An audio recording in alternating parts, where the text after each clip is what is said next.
एक ऐसा ज्ञान जिसने साधारण मनुष्यों को राजा बना दिया, जिसने संसार को सिखाया कि बुद्धि, साहस और नीति से हर असंभव संभव है।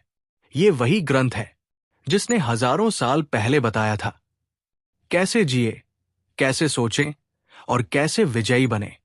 स्वागत है संपूर्ण चाणक्य नीति में, जहां हर श्लोक है जीवन का मार्गदर्शन और हर शब्द ब्रह्मा का स्वर। छठा अध्याय। बुद्धिमान व्यक्ति को अपनी इंद्रियों को वश में करके समय के अनुरूप बगुले के समान अपने कार्यों को सिद्ध करना चाहिए। तब तक धैर्य रखना चाहिए जब तक लक्ष्य चलकर पास न आ जाए। श्रुत्वा धर्म विजानाति श्रुत्वा त्यजति दुर्मतिम, श्रुत्वा ज्ञानम वाप्नोति श्रुत्वा मोक्षम वाप्नुयात्। मनुष्य वेद आदि शास्त्रों को सुनकर धर्म के रहस्य को जान लेता है। विज्ञानों की बात सुनकर दुष्ट व्यक्ति बुरे ढंग से सोचना छोड़ देता है। गुरु से ज्ञान प्राप्त कर मनुष्य संसार के बंधन से छूट जाता है। एक, चाणक्य का विश्वास है कि व्यक्ति वैदशास्त्रों के अध्ययन के अलावा उन्हें सुनकर भी लाभ उठा सकता है।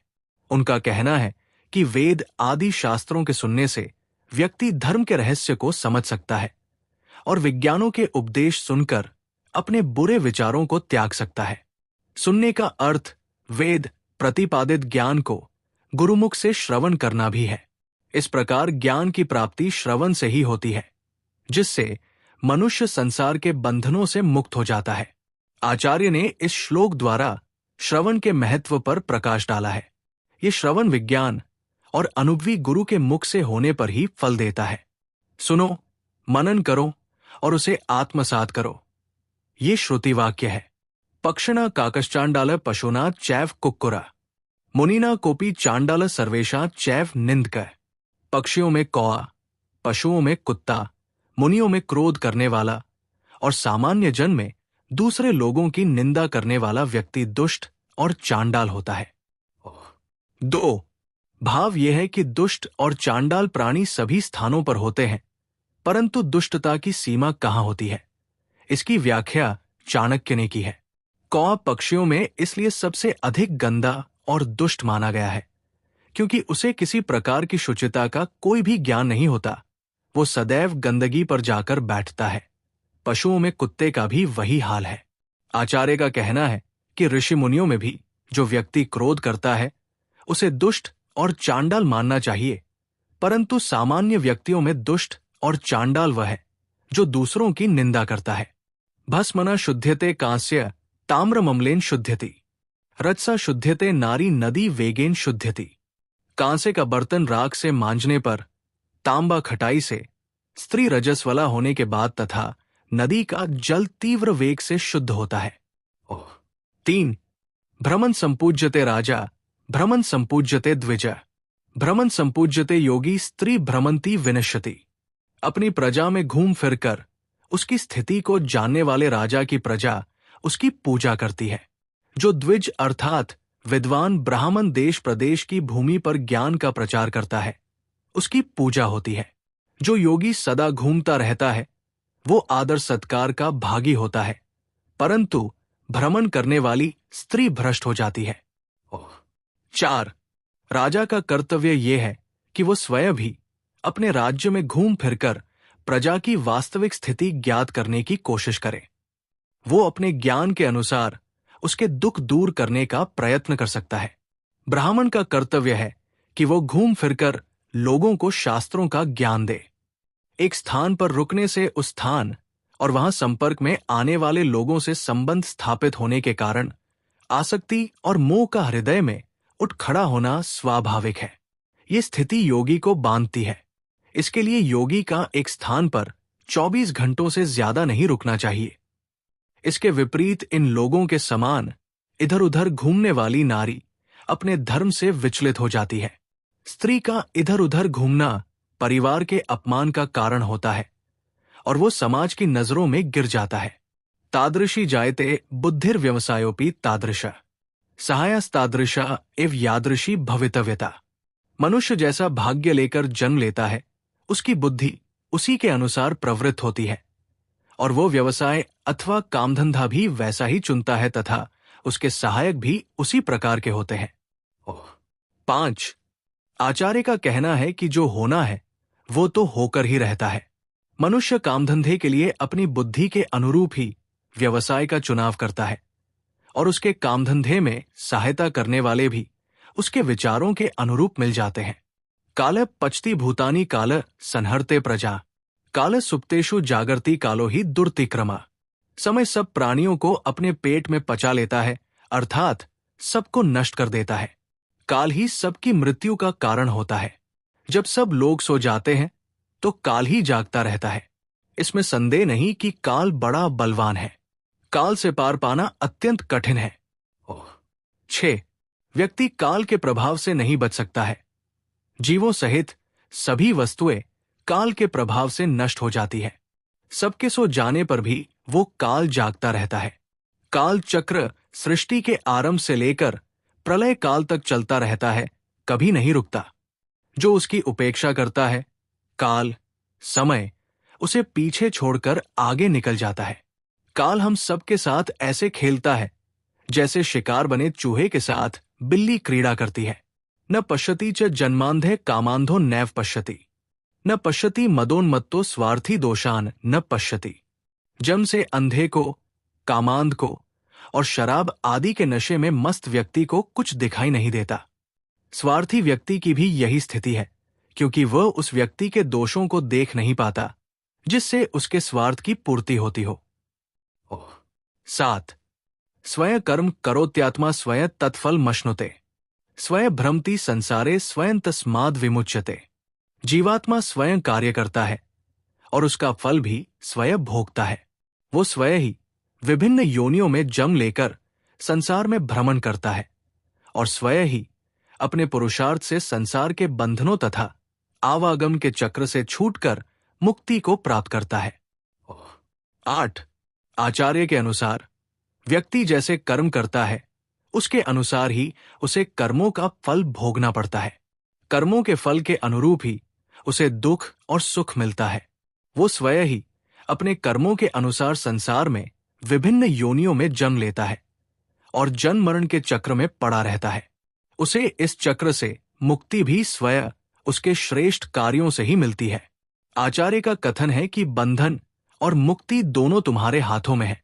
स्वयं शब्द पर जोर दिया है जो उत्तरदायित्व की ओर संकेत करता है। राजा राष्ट्रकृत भुंक्ते राज्ञ पाप पुरोहित, भर्ता च स्त्रीकृत पाप शिष्य पाप गुरुस्तथा। राजा को राष्ट्र के पापों का फल भोगना पड़ता है। राजा के पाप पुरोहित भोगता है, पत्नी के पाप उसके पति को भोगने पड़ते हैं और शिष्य के पाप गुरु भोगते हैं। 9. राजा यदि राष्ट्र को ठीक ढंग से नहीं चलाता अर्थात अपना कर्तव्य पालन नहीं करता तो उससे होने वाली हानि राजा को ही कष्ट पहुंचाती है। यदि पुरोहित अर्थात राजा को परामर्श देने वाला व्यक्ति राजा को ठीक तरह से मंत्रणा नहीं देता तो उसका पाप पुरोहित को भोगना पड़ता है। स्त्री यदि कोई बुरा कार्य करती है तो उसका पति दोषी होता है। इसी प्रकार शिष्य द्वारा किए गए पाप का वहन गुरु को करना पड़ता है। अधीन द्वारा किए गए पाप का भागी स्वामी होता है। ऋणकर्ता पिता शत्रुर्माता च व्यभिचारिणी, भार्या रूपति शत्रु पुत्र शत्रुर पंडिता। ऋणी पिता अपनी संतान का शत्रु होता है। यही स्थिति बुरे आचरण वाली माता की भी है। सुंदर पत्नी अपने पति की और मूर्ख पुत्र अपने माता पिता का शत्रु होता है। 10. किसी भी कारण से अपनी संतान पर ऋण छोड़कर मरने वाला पिता शत्रु कहा गया है, क्योंकि उसके ऋण की अदायगी संतान को करनी पड़ती है। व्यभिचारिणी माता भी शत्रु के समान मानी गई है, क्योंकि उससे परिवार कलंकित होता है। इसी प्रकार अत्यधिक सुंदर स्त्री पति के लिए शत्रु के समान है, क्योंकि बहुत से लोग उसके रूप से आकृष्ट होकर उसे पथभ्रष्ट करने का प्रयत्न करते हैं। मूर्ख पुत्र के कार्यों की वजह से माता पिता को नित्य अपमान सहना पड़ता है। इससे परिवार को दुख व हानि होती है, इसीलिए वो परिवार का शत्रु है। लुब्धमर्थेन गरिहायात् स्तब्ध अम्मंजलि कर्मणा, मुख छंदोनुवृत्तेन यथार्थत्वेन पंडितम। लोभी को धन देकर अभिमानी को हाथ जोड़कर, मूर्ख को उसकी इच्छा के अनुसार कार्य करके और विद्वान को सच्ची बात बताकर वश में करने का प्रयत्न करना चाहिए। 11. लोभी व्यक्ति अपने स्वार्थ में इतना अंधा होता है कि वो धन प्राप्ति के बिना संतुष्ट नहीं होता। उसे धन देकर वश में किया जा सकता है। जिस व्यक्ति को अभिमान है, अहंकार है, उसे नम्रतापूर्वक व्यवहार करके वश में किया जा सकता है। मूर्ख व्यक्ति सदैव हठी होता है, इसलिए उसकी इच्छा के अनुसार कार्य करके उसे अपने अनुकूल बनाया जा सकता है। और विद्वान व्यक्ति को वश में करने का सबसे सही उपाय यह है कि उसे वास्तविकता से परिचित करवाया जाए। वर न राज्य न कुराज राज्य वर, न मित्रं न कुमित्र मित्रम। वर न शिष्यो न कुशिष्य शिष्यो वर, न दारा न कुदार दारा। बुरे राज्य की अपेक्षा किसी प्रकार का राज्य न होना अच्छा है। दुष्ट मित्रों के बजाय मित्र न होना अच्छा है। दुष्ट शिष्यों की जगह शिष्य न होना अधिक अच्छा है। और दुष्ट पत्नी का पति कहलाने से अच्छा है कि पत्नी न हो। 12. चाणक्य मानते हैं कि सुशासन व्यवस्था से संपन्न राज्य में ही रहना चाहिए और मित्र भी सोच विचार कर ही बनाने चाहिए। गुरु को भी चाहिए कि परख कर शिष्य बनाए तथा दुष्ट स्त्री को पत्नी बनाने की अपेक्षा अच्छा है कि विवाह ही न किया जाए। कुराज राज्येन कुतः प्रजा सुख, कुमित्र मित्रेन कुतोस्ति निर्वृतिय। कुदार दाराश्च कुतो गृहे रतिय, कुशिष्य मध्याप्यत कुतो यश। दुष्ट राजा के शासन में प्रजा को सुख नहीं मिल सकता। धोखेबाज मित्र से सुख की प्राप्ति नहीं हो सकती। दुष्ट स्त्री को पत्नी बनाने से घर में सुख और शांति नहीं रह सकती। इसी प्रकार खोटे शिष्य को विद्या दान देने वाले गुरु को भी अपयश ही मिलता है। 13. सिन्हादेक बकादेक शिक्षेत चत्वारि कुक्कुटात्। वायसात पंच शिक्षेत षट शुनस्त्रीणी गर्दभात। व्यक्ति को शेर और बगुले से 1-1, मुर्गे से 4, कौए से 5, कुत्ते से 6 और गधे से 3 गुण सीखने चाहिए। 14. इस संसार की प्रत्येक वस्तु और प्रत्येक प्राणी हमें कोई न कोई उपदेश दे रहे हैं। इन गुणों को सीखकर जीवन में सफलता, उन्नति और विकास किया जा सकता है। आगामी 4 श्लोकों में ऐसे ही कुछ गुणों का वर्णन किया गया है। प्रभुता कार्यमल्पम व यन्नरः कर्तुमिच्छति, सर्वारंभेन तत्कार्य सिन्हादेक प्रचक्षते। कार्य छोटा हो या बड़ा, व्यक्ति को शुरू से ही उसमें पूरी शक्ति लगा देनी चाहिए।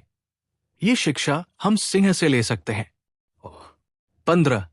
इसका भाव यह है कि व्यक्ति जो भी कार्य करे, चाहे वो छोटा हो अथवा बड़ा, उसे पूरी शक्ति लगाकर करना चाहिए, तभी उसमें सफलता प्राप्त होती है।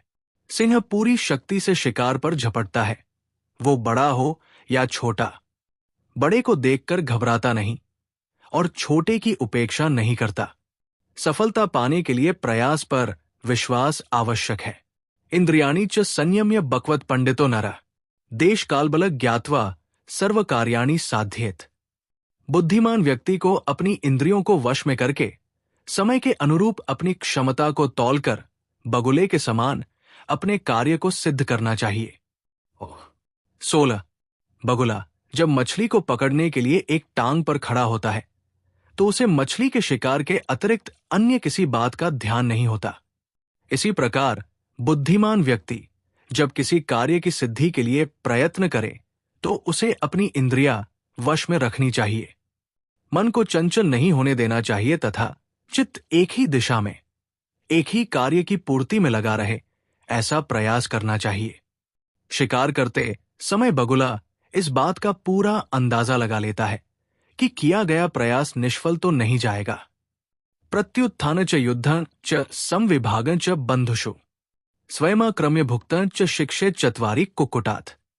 समय पर उठना, युद्ध के लिए सदा तैयार रहना, अपने बंधुओं को उनका उचित हिस्सा देना और स्वयं आक्रमण करके भोजन करना, मनुष्य को ये 4 बातें मुर्गे से सीखनी चाहिए।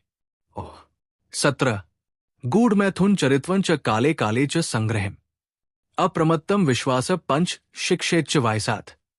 छिपकर मैथुन करना, ढीठ होना, समय समय पर कुछ वस्तुएं इकट्ठी करना, निरंतर सावधान रहना और किसी दूसरे पर पूरी तरह विश्वास नहीं करना, ये 5 बातें कौए से सीखने योग्य हैं। 18 बवाशी स्वल्प संतुष्ट सुनिद्रो लघुचेतन स्वामी भक्तश्च शूरश्च षडेते श्वांतो गुणा है। बहुत भोजन करना लेकिन कम में भी संतुष्ट रहना, गहरी नींद लेना लेकिन जल्दी से उठ बैठना, स्वामी भक्ति और बहादुरी, ये 6 गुण कुत्ते से सीखने चाहिए। 19 सुश्रांतुपि वहेद भारण शीतोष्ण न च पश्यति संतुष्टश्चरते नित्य त्रीणि शिक्षेच गर्दभात। व्यक्ति को ये 3 बातें गधे से सीख लेनी चाहिए। अपने मालिक के लिए बोझ ढोना, सर्दी गर्मी की चिंता नहीं करना तथा सदा संतोष से अपना जीवन बिताना। 20 ये एतान विंशति गुणानाचरिष्यति मानव कार्यावस्थासु सर्वासु अजय स भविष्यति। जो व्यक्ति इन 20 गुणों को सीख लेता है, अर्थात इन्हें अपने आचरण में ले आता है, वो सब कार्यों और अवस्थाओं में विजयी होता है, अर्थात उसे किसी भी अवस्था में पराजय का मुख नहीं देखना पड़ता। 21 आचार्य का कथन है कि शास्त्रों में जो ज्ञान दिया गया है वो सैद्धांतिक है। जिसने भी सफलता और उन्नति के तत्वों को स्वयं में, अपने आसपास या समूची प्रकृति में देखा, उसे उन्होंने जिज्ञासुओं के लिए लिपिबद्ध कर दिया। लेकिन उसे अपने जीवन में उतारने के लिए संदेह रहित होना जरूरी है। ये गुण पशु पक्षियों में सहज रूप से देखने को मिलते हैं। इन्हें अपनाकर ही वे अस्तित्व की लड़ाई में स्वयं को बचा पाते हैं। कैसे? उसी की बानगी दी है आचार्य ने। भगवान दत्तात्रेय द्वारा 24 गुरुओं से कुछन कुछ सीखना। इसी तरह के अन्य उदाहरण हैं। अपनी जांच पड़ताल के लिए आप ये देखें कि इनमें से आपके पास कौन से गुण हैं और कौन से नहीं। श्रवण का जीवन में अत्यंत महत्व है, लेकिन उसकी भी एक सुनिश्चित विधि है। गुरुमुख से ही शास्त्र का श्रवण करना चाहिए। गुरु विद्वान और अनुभवी होता है, इसलिए उसके सुने वचनों को जीवन में धारण करने से भटकाव समाप्त होता है, निश्चित दिशा मिलती है। चाणक्य का कहना है कि मनुष्य जीवन बड़े सौभाग्य से प्राप्त होता है। इसलिए मनुष्य को चाहिए कि वह अपने जीवन को शुभ कार्यों की ओर लगाए, दूसरों की निंदा आदि करना छोड़ दे। वेद आदि शास्त्रों के पढ़ने और शुभ कार्य करने से मनुष्य इस संसार में यश को प्राप्त होता है। चाणक्य कहते हैं, जिस मनुष्य के पास धन है, सभी उसके भाई बंधु मित्र बनने को तैयार हो जाते हैं और उसे ही श्रेष्ठ पुरुष मान लिया जाता है। वे ये भी कहते हैं कि जैसी होनी होती है, मनुष्य की बुद्धि और उसके कर्म भी उसी प्रकार के हो जाते हैं। इस संसार में समय ही ऐसी वस्तु है जिसे टाला नहीं जा सकता। चाणक्य के अनुसार जब मनुष्य अपने स्वार्थ में अंधा हो जाता है तो उसे अच्छे बुरे में अंतर दिखाई नहीं देता। मनुष्य का बंधन और मुक्ति उसके द्वारा किए जाने वाले कर्मों पर ही आश्रित होते हैं, क्योंकि वो जैसा कर्म करता है उसे वैसा ही फल भोगना पड़ता है। आचार्य के अनुसार प्रजा के कार्यों का फल राजा को, पत्नी के कार्यों का फल पति को तथा पिता द्वारा छोड़ा गया ऋण पुत्रों को चुकाना पड़ता है। व्यभिचारिणी माता और मूर्ख पुत्र मनुष्य के लिए शत्रु के समान होते हैं। चाणक्य सामान्य जीवन में आने वाली समस्याओं पर प्रकाश डालते हुए कहते हैं कि किसी का लोभी व्यक्ति से पाला पड़ जाए तो उसे धन देकर विद्वान को अपने मधुर व्यवहार से और मूर्ख तथा दुष्ट को उसके अनुकूल व्यवहार से वश में किया जा सकता है।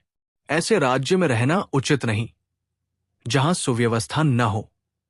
इसी प्रकार दुष्ट से मित्रता करने के बजाय मित्ररहित रहकर जीवन गुजार देना ज्यादा हितकर है।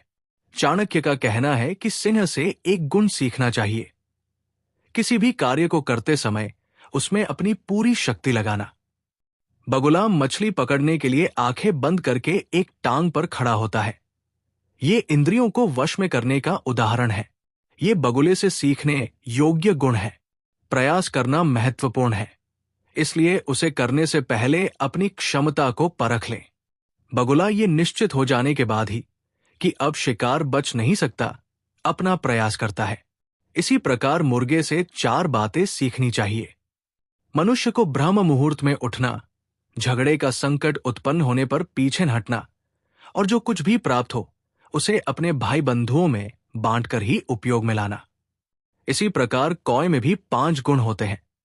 छिपकर मैथुन करना, हठी होना, समय समय पर वस्तुओं को इकट्ठा करना, हमेशा चौकन्ना रहना तथा किसी पर विश्वास न करना। कुत्ते में बहुत अधिक खाने की शक्ति होती है, परंतु जब उसे बहुत कम भोजन मिलता है तब भी वह उसी में संतोष कर लेता है।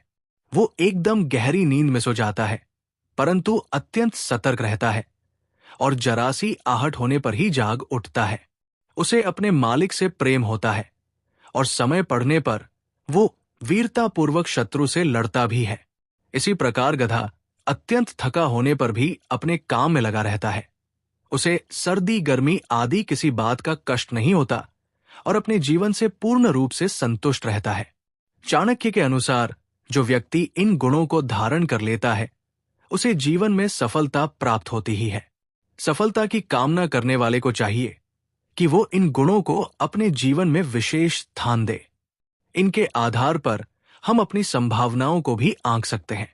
देखिए, कसौटी पर घिसकर अपने खरेपन को। सप्तमोध्याय। जिस मनुष्य ने विद्या को ग्रहण नहीं किया उसका जीवन कुत्ते की उस पूंछ के समान है, जिससे न तो वो अपने गुप्त भागों को ढक सकता है, न ही काटने वाले मच्छर आदि कीटों को उड़ा सकता है। अर्थनाश मनस्ताप गृहे दुश्चरितानि च वंचनं चापमानंच मतिमान न प्रकाशित। एक बुद्धिमान व्यक्ति को चाहिए कि वो अपने धन के नष्ट होने को, मानसिक दुख को, घर के दोषों को, किसी व्यक्ति द्वारा ठगे जाने और अपना अपमान होने की बात किसी पर भी प्रकट न करे, किसी को भी न बताए। एक, प्रत्येक व्यक्ति को कभी न कभी धन की हानि उठानी पड़ती है। उसके मन में किसी प्रकार का दुख या संताप भी हो सकता है। प्रत्येक घर में कोई न कोई बुराई भी होती है। कई बार उसे धोखा देकर ठगा जाता है और किसी के द्वारा उसे अपमानित भी होना पड़ सकता है, परंतु समझदार व्यक्ति को चाहिए इन सब बातों को वो अपने मन में ही छिपा कर रखे, इन्हें किसी दूसरे व्यक्ति पर प्रकट न करे। जानकर लोग हंसी ही उड़ाते हैं। ऐसी स्थिति में वो स्वयं उनका मुकाबला करे और सही अवसर की तलाश करता रहे। धन धान्य प्रयोगेषु विद्या संग्रहणेषु च आहारे व्यवहारे च त्यक्तलज्जे सुखी भवेत। जो व्यक्ति धन धान्य के लेन देन में, विद्या अथवा किसी कला को सीखने में, भोजन के समय अथवा व्यवहार में लज्जाहीन होता है, अर्थात संकोच नहीं करता, वो सुखी रहता है। 2. व्यक्ति को लेन देन में किसी प्रकार का संकोच नहीं करना चाहिए। अपनी बात स्पष्ट और साफ शब्दों में कहनी चाहिए। विद्या अथवा किसी गुण को सीखते समय संकोच करने से भी हानि होती है। इसी प्रकार भोजन करते समय जो व्यक्ति संकोच करता है वो भूखा रह जाता है। इसीलिए भोजन के समय, लोकाचार और व्यवहार के समय व्यक्ति को संकोच न करके अपने विचार स्पष्ट रूप से व्यक्त करने चाहिए। लोग श्लोक के आखिरी वाक्य को उद्धृत कर कहते हैं कि निर्लज्ज सुखी होता है। संदर्भ के अनुसार इसका अर्थ करना चाहिए ताकि अर्थ का अनर्थ न हो। संतोषामृत तृप्ताना यत् सुखं शांत चेतसाम न च तद्धन लुब्धाना इतश्चेतश्च धावताम। जो व्यक्ति संतोष रूपी अमृत से तृप्त है, मन से शांत है, उसे जो सुख प्राप्त होता है वो धन के लिए इधर उधर दौड़ धूप करने वाले को कभी प्राप्त नहीं होता। 3. संतोष की बड़ी महिमा है। जो व्यक्ति संतोष से अपना जीवन बिताते हैं और शांत रहते हैं, उन्हें जितना सुख प्राप्त होता है वो धन के लालच के लिए हर समय दौड़ धूप करने वाले व्यक्ति को प्राप्त नहीं हो सकता। संकेत है कि लोभी से संतोषी श्रेष्ठ है और संतोष जीवनदाता है। संतोषस्त्रिषु कर्तव्य स्वदारे भोजने धने त्रिषु चैव न कर्तव्योध्य नैत दान्यो। अपनी पत्नी, भोजन और धन, इन तीनों के प्रति मनुष्य को संतोष रखना चाहिए, परंतु विद्याध्ययन, तप और दान के प्रति कभी संतोष नहीं करना चाहिए। 4. चाणक्य के अनुसार व्यक्ति को अपनी पत्नी से ही संतुष्ट रहना चाहिए। अन्य स्त्रियों से संबंध बनाना अपमानित करता है। व्यक्ति को घर में जो भोजन प्राप्त होता है और उसकी जितनी आय है उसमें ही संतोष करना चाहिए, लेकिन विद्या के अध्ययन, यम नियमों आदि के पालन और दान आदि कार्यों से कभी भी संतुष्ट नहीं होना चाहिए। अर्थात व्यक्ति जितना अधिक अध्ययन करेगा, जितना अधिक अपने चरित्र को ऊंचा उठाने के लिए तप करेगा तथा दान आदि करता रहेगा, उससे मनुष्य को लाभ होगा। ये तीन चीजें ऐसी हैं जिनसे मनुष्य को संतोष नहीं करना चाहिए। संतुष्टि कहाँ हो और कहाँ नहीं, जीवन में ये जानना भी जरूरी है। विप्रयोर विप्रवन्योश्च दंपत्योर स्वामी भृत्ययो अंतरेण न गंतव्य हलस्य वृषभस्य च। दो ब्राह्मणों के बीच से, ब्राह्मण और अग्नि के बीच से, पति पत्नी के बीच से, सेवक और नौकर के बीच से तथा हल बैल के बीच से कभी नहीं निकलना चाहिए। 5 जहां दो ब्राह्मण खड़े हों या बात कर रहे हों, उनके बीच से नहीं निकलना चाहिए, इससे उनका अपमान होता है। इसी प्रकार ब्राह्मण और अग्नि के बीच से निकलकर नहीं जाना चाहिए। हो सकता है कि ब्राह्मण हवन यज्ञ आदि कर रहा हो। इसी प्रकार पति पत्नी जहां कहीं खड़े अथवा बैठे हों, उनके बीच से निकलना भी अनुचित माना गया है। मालिक और नौकर, हल और बैल, इन दोनों के बीच से भी नहीं निकलना चाहिए। हो सकता है कि मालिक और नौकर किसी विशेष बात पर चर्चा कर रहे हों। हल और बैल के बीच में से निकलने का भाव बिल्कुल स्पष्ट है कि ऐसे में चोट लग सकती है। पादाभ्या न स्पृशेदग्नि गुरुम ब्राह्मण मेवचा नैव गान कुमारी च न वृद्ध न शिशु तथा। अग्नि, गुरु, ब्राह्मण, गाय, कुंवारी कन्या, बूढ़ा आदमी और छोटे बच्चे, इन सबको पैर से कभी नहीं छूना चाहिए। 6 कुछ कार्य ऐसे भी हैं जिन्हें करने से हानि होती है और कुछ कार्य आचार व्यवहार के विपरीत होते हैं। उन्हें करने से समाज में अपयश होता है। अग्नि को पवित्र माना गया है, इसलिए उसे पैर से स्पर्श नहीं करना चाहिए। गुरु, ब्राह्मण और गाय को भी पूज्य होने के कारण पैर से छूना उचित नहीं। कुंवारी लड़की, बूढ़े आदमी और बच्चे भी सम्मान के पात्र होते हैं, इसलिए इन्हें भी पैर से नहीं छूना चाहिए।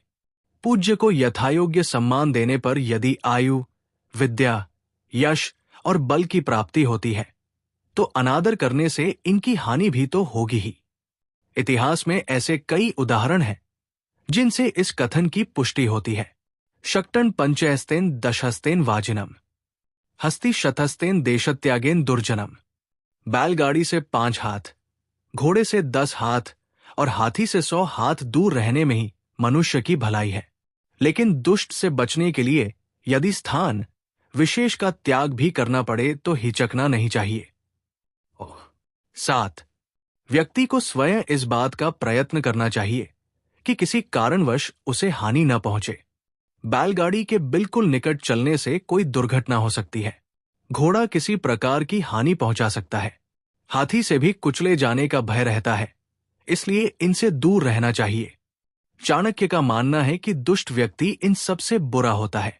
इन सबसे बचने का यदि कोई और उपाय न हो तो व्यक्ति को स्वयं व स्थान विशेष त्याग देना चाहिए।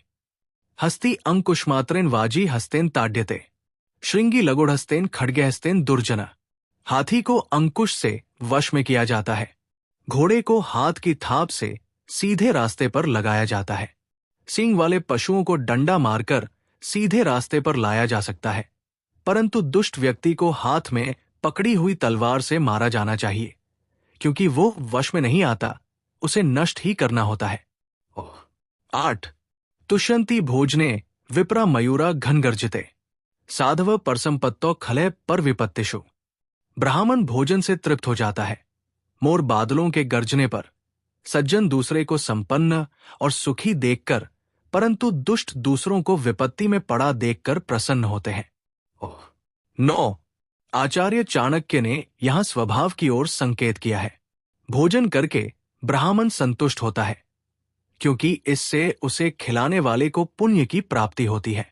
बादलों को जल से भरा और प्रसन्नता के कारण गर्जना करता देखकर मयूर नृत्य करने लगता है। इसी तरह सज्जन दूसरों को सुखी देखकर हर्ष का अनुभव करते हैं, जबकि दुष्ट दूसरे के दुख में सुखी होते हैं। आचार्य ने दुष्ट और सज्जन के स्वभाव के अंतर से यह बताना चाहा है कि प्रत्येक को स्वयं में झांक कर देखना चाहिए कि वो दूसरों के सुख में सुख का अनुभव कर रहा है, या उसे दूसरों को दुख पहुंचाने में या दुखी देखने में सुख की अनुभूति होती है।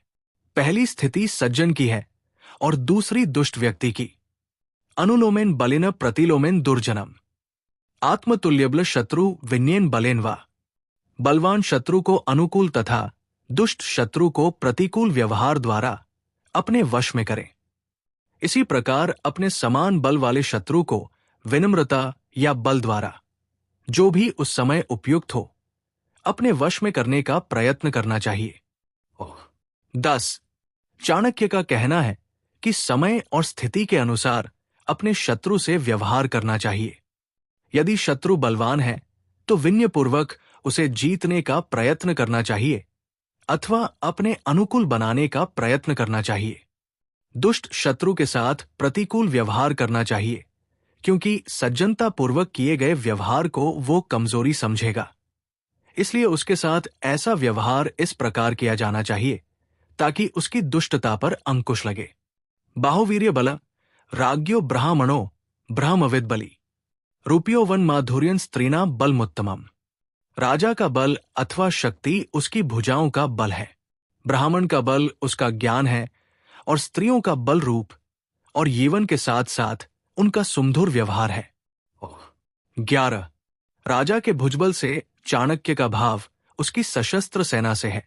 जिस राजा की सेना सशस्त्र होगी वो देश की रक्षा कर सकेगा, परंतु इसके साथ साथ शारीरिक रूप से राजा को स्वयं भी बलवान होना चाहिए। वो सेना की प्रेरणा होता है। ब्राह्मण की शक्ति ईश्वर संबंधी ज्ञान है, स्त्रियों का बल रूप और यौवन के साथ साथ उनका मधुर व्यवहार है। इन दोनों का समन्वय यदि न हो तो स्त्री उतनी प्रभावशाली नहीं हो पाती जितनी कि उसमें संभावना है। नात्यंत सर लैर भाव्यन गत्वा पश्य वनस्थलीम छिद्यन्ते सरलास्तत्र कुब्जास्तिष्ठन्ति पात पाए। मनुष्य को अत्यंत सरल और सीधा भी नहीं होना चाहिए। वन में जाकर देखो, सीधे वृक्ष काट दिए जाते हैं और टेढ़े मेढ़े गांठों वाले वृक्ष खड़े रहते हैं। 12. आचार्य चाणक्य के अनुसार मनुष्य को अत्यंत सरल और सीधे स्वभाव का भी नहीं होना चाहिए। इससे उसे सब लोग दुर्बल और मूर्ख मानने लगते हैं तथा हर समय कष्ट देने का प्रयत्न करते हैं। सीधा सादा व्यक्ति प्रत्येक व्यक्ति के लिए सुगम होता है, जबकि टेढ़े व्यक्ति से सब बचने की कोशिश करते हैं। ऐसे में दुरुपयोग तो होगा ही।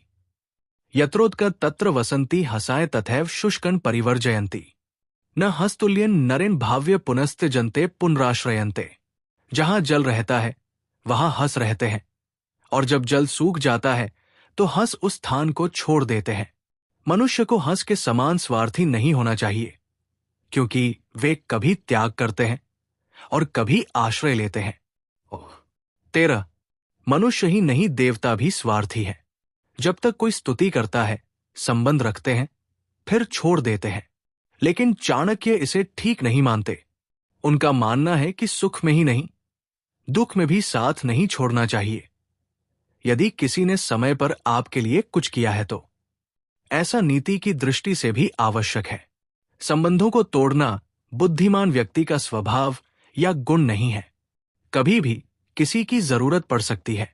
अगर संबंध ही तोड़ दिया तो आप उसके पास फिर किस मुंह से जाएंगे। उपार्जिताना वित्ताना त्याग एवं रक्षणम तड़ागोदर संस्थाना परिवा इवाम भसाम। अर्जित अथवा कमाए हुए धन का त्याग करना अर्थात उसका ठीक ढंग से व्यय करना, उससे सार्थक लाभ उठाना ही उसकी रक्षा है। जिस प्रकार तालाब में भरे हुए जल को निकालते रहने से ही उस तालाब का पानी शुद्ध और पवित्र रहता है। 14. मनुष्य द्वारा कमाए गए धन का सही उपयोग यही है कि वो उसे ठीक ढंग से काम में लाए, उसका दान करे, उसका उचित उपभोग करे। सही अर्थों में यही धन की रक्षा है। यदि धन कमाने के बाद उसका सही उपयोग नहीं किया जाएगा तो धन कमाने का लाभ ही क्या है। ये बात उसी प्रकार ठीक है जैसे यदि तालाब में भरे हुए पानी को निकाला नहीं जाएगा तो वो सड़ जाएगा। सड़ने से बचाने के लिए उसका उपयोग आवश्यक है। इसी तरह तालाब की रक्षा हो सकती है। धन की रक्षा का भी उपाय ये है कि उसका सदुपयोग किया जाए। यस्यार्थास्तस्य मित्राणि यस्यार्थास्तस्य बांधवाय यस्यार्थाय स पुमान् लोके यस्यार्थाय सच जीवति। संसार में जिसके पास धन है उसी के सब मित्र होते हैं, उसी के सब भाई बंधु और स्वजन होते हैं। धनवान व्यक्ति को ही श्रेष्ठ व्यक्ति माना जाता है। इस प्रकार वो आदरपूर्वक अपना जीवन बिताता है। 15 आचार्य ने धन के महत्व पर प्रकाश डालते हुए यहां स्पष्ट किया है कि मनुष्य के पास जब तक धन रहता है तब तक सब उसके मित्र बने रहते हैं। जिसके पास धन होता है उसके रिश्तेदार भी बहुत होते हैं। धनवान व्यक्ति को ही संसार में श्रेष्ठ माना जाता है और धनवान व्यक्ति का ही जीवन धन्य कहलाने योग्य है। निर्धन व्यक्ति तो निर्जीव के समान है, क्योंकि न तो उसकी ओर कोई ध्यान देता है, न ही कोई उसका अपना होता है। धन में ऐसी शक्ति है कि ये जानते हुए भी कि ये आने जाने वाला है, सब लोग धनवान व्यक्ति को ही अपना मित्र और पारिवारिक जन बनाना उचित समझते हैं। उसे ही श्रेष्ठ व्यक्ति माना जाता है। स्वर्ग स्थितानामी जीवलोके चत्वारी चेनानी वसंती देह दान प्रसंगो मधुरा च वाणी देवार्चना ब्राह्मंतर्पण च। स्वर्ग से इस संसार में आने वाले जीव के शरीर में 4 बातें उसके चित्त रूप में रहती है, अर्थात उसके 4 प्रमुख गुण होते हैं। उसमें दान देने की प्रवृत्ति होती है, वो मधुर भाषी होता है, देवताओं की पूजा अर्चना करता है, उनका आदर सत्कार करता है और विद्वान ब्राह्मणों को सदैव तृप्त अर्थात संतुष्ट रखता है। 16 आचार्य चाणक्य के अनुसार जिन व्यक्तियों में ये 4 गुण होते हैं वे मानो पृथ्वी पर उतरे हुए देवता ही हैं। वाणी में मिठास, प्रेम पूर्वक बिना अभिमान के बात करना, दान देने की प्रवृत्ति, देवताओं का आदर सत्कार और उनकी पूजा अर्चना करना तथा ब्राह्मणों को पूजा तथा आदर सम्मान द्वारा तृप्त करने का प्रयत्न करना ही तो देवताओं के लक्षण है। इसे धर्म ग्रंथों में दैवी संपत्ति कहते हैं। अत्यंत कोपय कटुका च वाणी दरिद्रता च स्वजनेषु वैरम नीच प्रसंगे कुलहीन सेवा चेनानी देह नरक स्थिता नाम। इसी प्रकार नरक में रहने वाले जब देह धारण कर इस संसार में आते हैं तो उनमें ऊपर बताए गए चिन्हों के सर्वथा विपरीत चिन्ह होते हैं। वे मधुर भाषी होने के बजाय अत्यंत क्रोधी स्वभाव के होते हैं, कड़वी बातें कहते हैं। वे दरिद्र होते हैं अर्थात उनके पास धन नहीं होता। अपने परिवारजनों तथा मित्रों से वे द्वेष भाव रखते हैं। उनकी संगति में नीच लोग रहते हैं और वे नीच कुल वालों की सेवा करते हैं। 17 ये श्लोक पूर्व श्लोक के भाव से संबंधित है।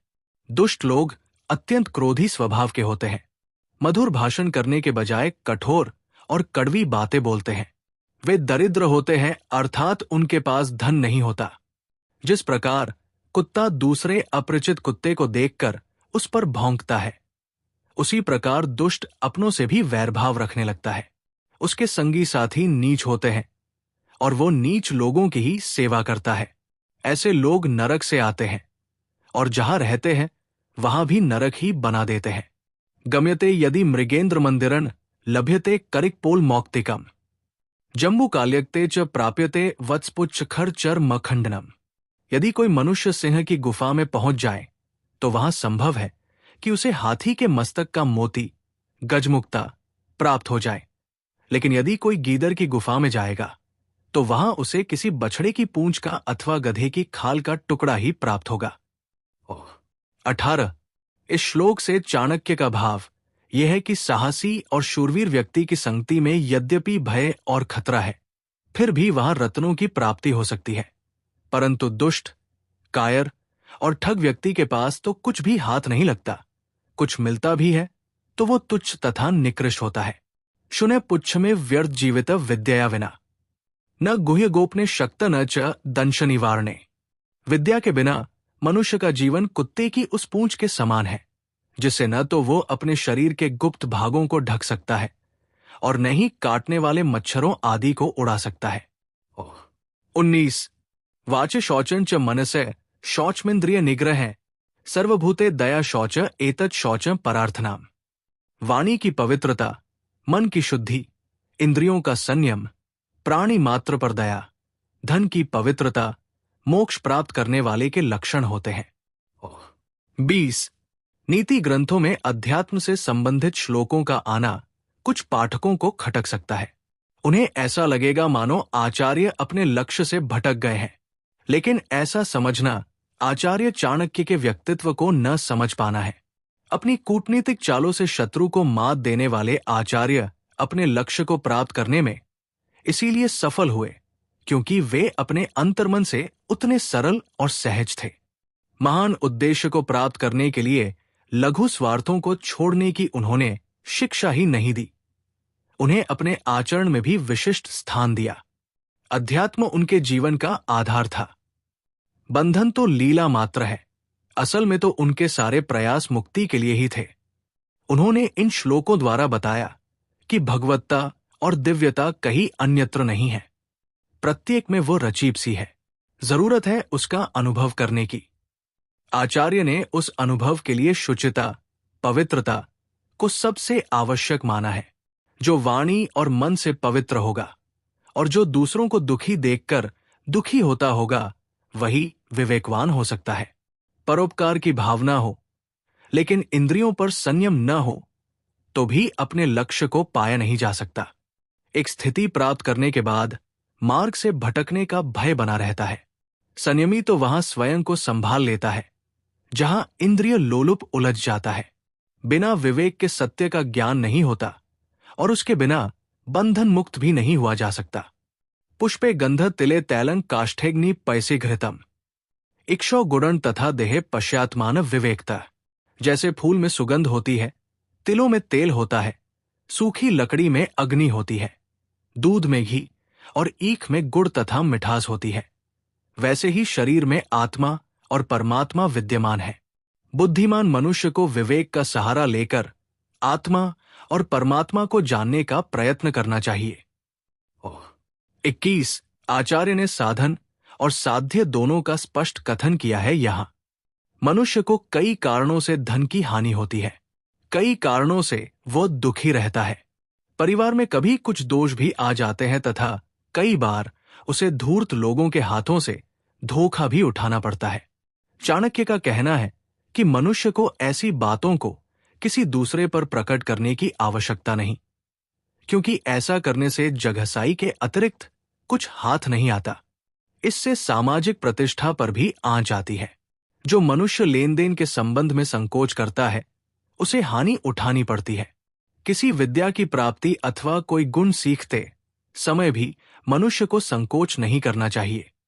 यहां संकोच न करने का अर्थ ये नहीं है कि मनुष्य अत्यंत लोभी हो जाए। मनुष्य को संतोषी होना चाहिए, परंतु कुछ बातें ऐसी भी हैं जिनके संबंध में संतोष करने से हानि होती है, जैसे विद्या, प्रभु स्मरण और दान आदि।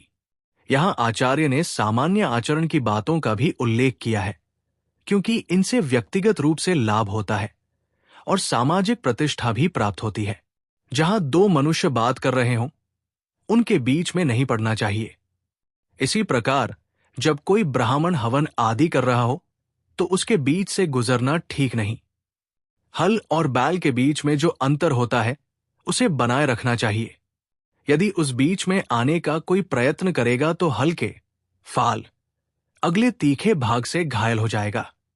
अग्नि, गुरु, ब्राह्मण, गौ, कन्या, वृद्ध और बालक को पैर नहीं लगाना चाहिए। इन्हें पैर लगाने का अर्थ है उनका अपमान करना। उन्होंने यहां पर यह भी बताया है कि ब्राह्मण को यदि सम्मानपूर्वक भोजन आदि करवा दिया जाए तो वो संतुष्ट हो जाता है। आकाश में उमड़ते बादलों को देखकर मोर प्रसन्न होता है। साधु अथवा सज्जन लोग दूसरों का कल्याण होने से प्रसन्न होते हैं, परंतु दुष्ट आदमी दूसरे की भलाई नहीं देख सकता, उसे इससे कष्ट होता है। चाणक्य ने जहां समय के अनुकूल आचरण करने की बात कही है, वही वे ये भी कहते हैं कि अपने से बलवान शत्रु को चतुरतापूर्वक अनुकूल व्यवहार करके प्रसन्न करना चाहिए और अपने से कमजोर दिखाई देने वाले शत्रु को भय दिखाकर वश में कर लेना चाहिए।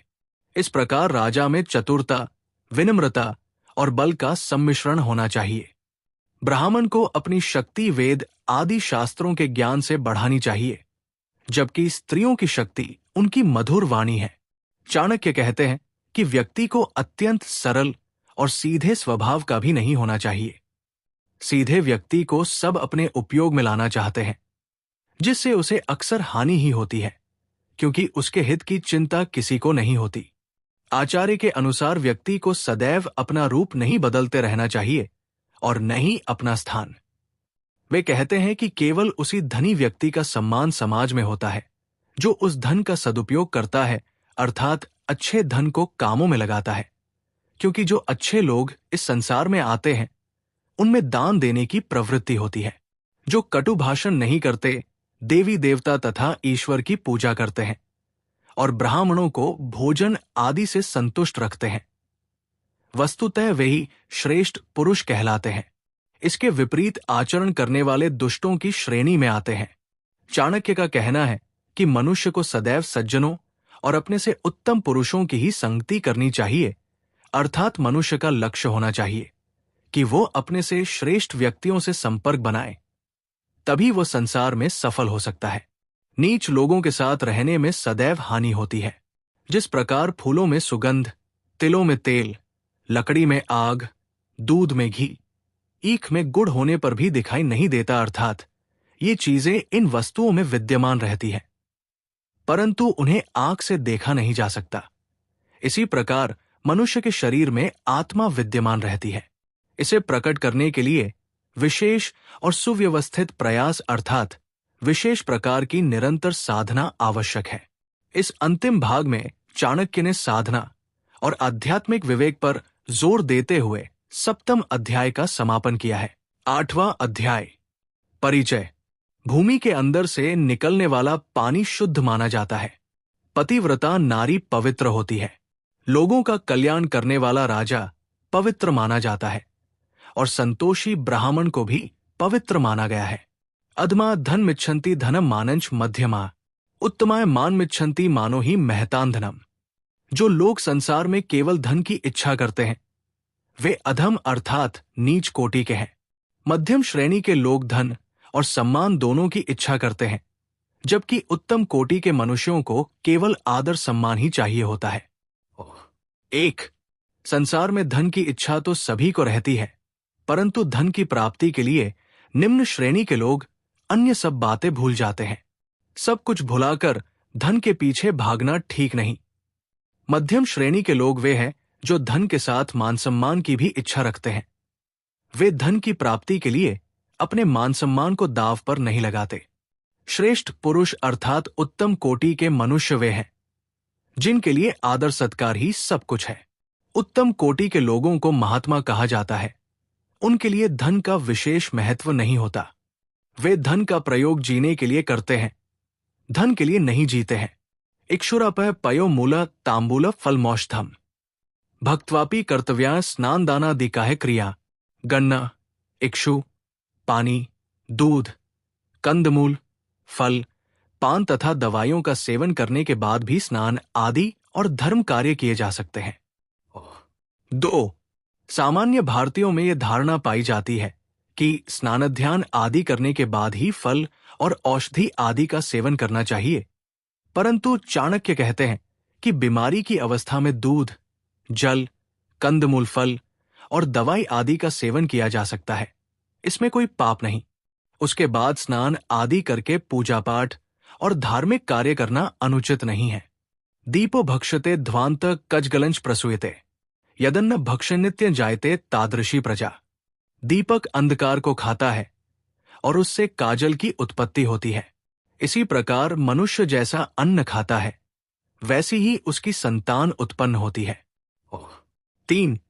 तात्पर्य बिल्कुल स्पष्ट है। यदि व्यक्ति अच्छे कार्यों से अपनी आजीविका चलाएगा तो उसकी संतान भी सद्गुणों से युक्त होगी।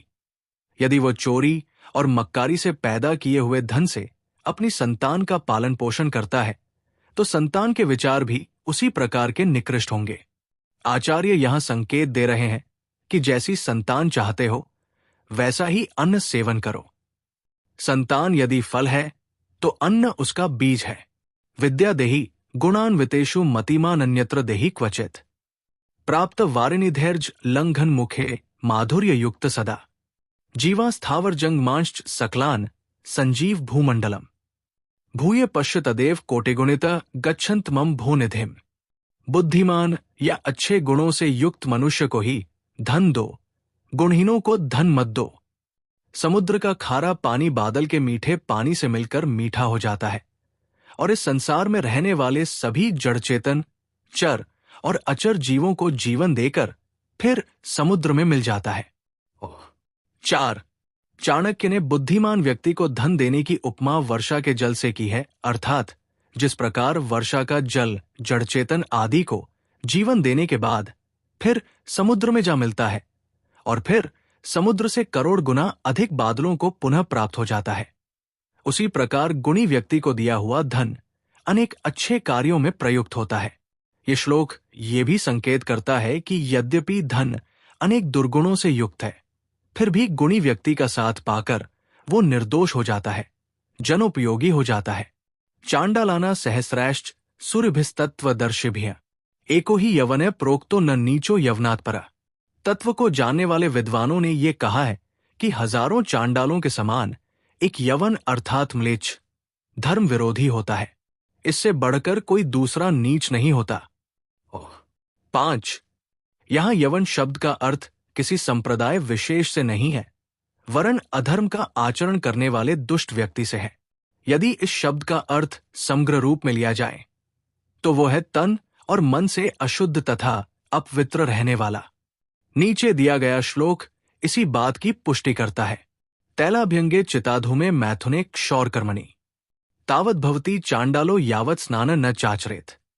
तेल की मालिश करने के बाद, चिता के धुएं के स्पर्श करने के बाद, स्त्री से संभोग करने के बाद और हजामत आदि करवाने के बाद मनुष्य जब तक स्नान नहीं कर लेता तब तक वो चांडाल अर्थात अशुद्ध होता है।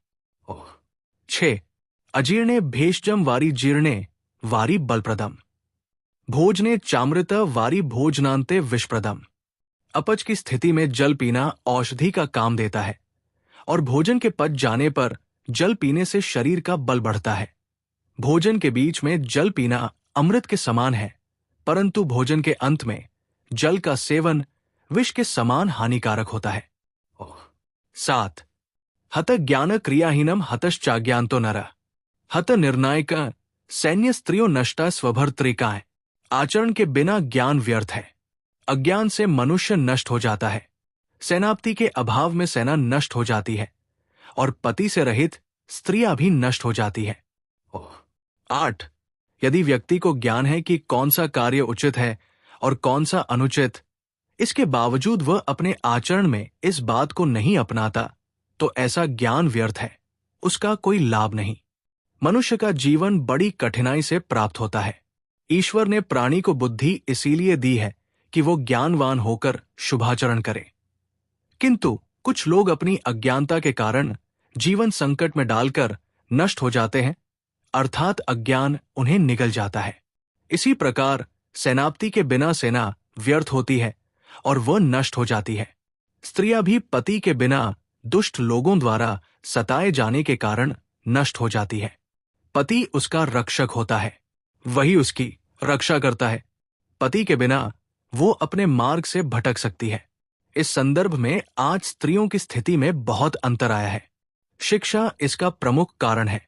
वृद्ध काले मृता भार्या बंधु हस्ते गत धनम भोजनंच पराधीन तिस्रह पुंसा विडंबना। वृद्धावस्था में पत्नी का देहांत हो जाना, धन अथवा संपत्ति का भाई बंधुओं के हाथ में चले जाना और भोजन के लिए दूसरों पर आश्रित रहना, ये तीनों बातें मनुष्य के लिए मृत्युस्मान दुखदायी है।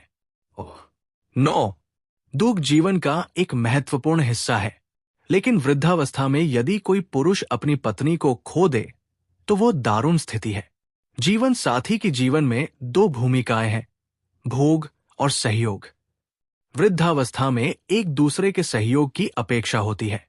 परंपरा के अनुसार पति अक्सर पत्नी से 5 से 7 वर्ष बड़ा होता था। वृद्धावस्था में इस अंतर का अत्यंत महत्व है।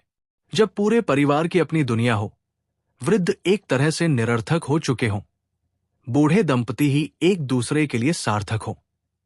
ऐसे में एक का, विशेषकर पत्नी का चले जाना पति के लिए मृत्यु के समान है। आचार्य ने एक महत्वपूर्ण समस्या की ओर मानो इस श्लोकांश से संकेत किया है। पुरुष के बिना स्त्री अपना समय काट लेती है। सोचिए, पराधीन कौन है?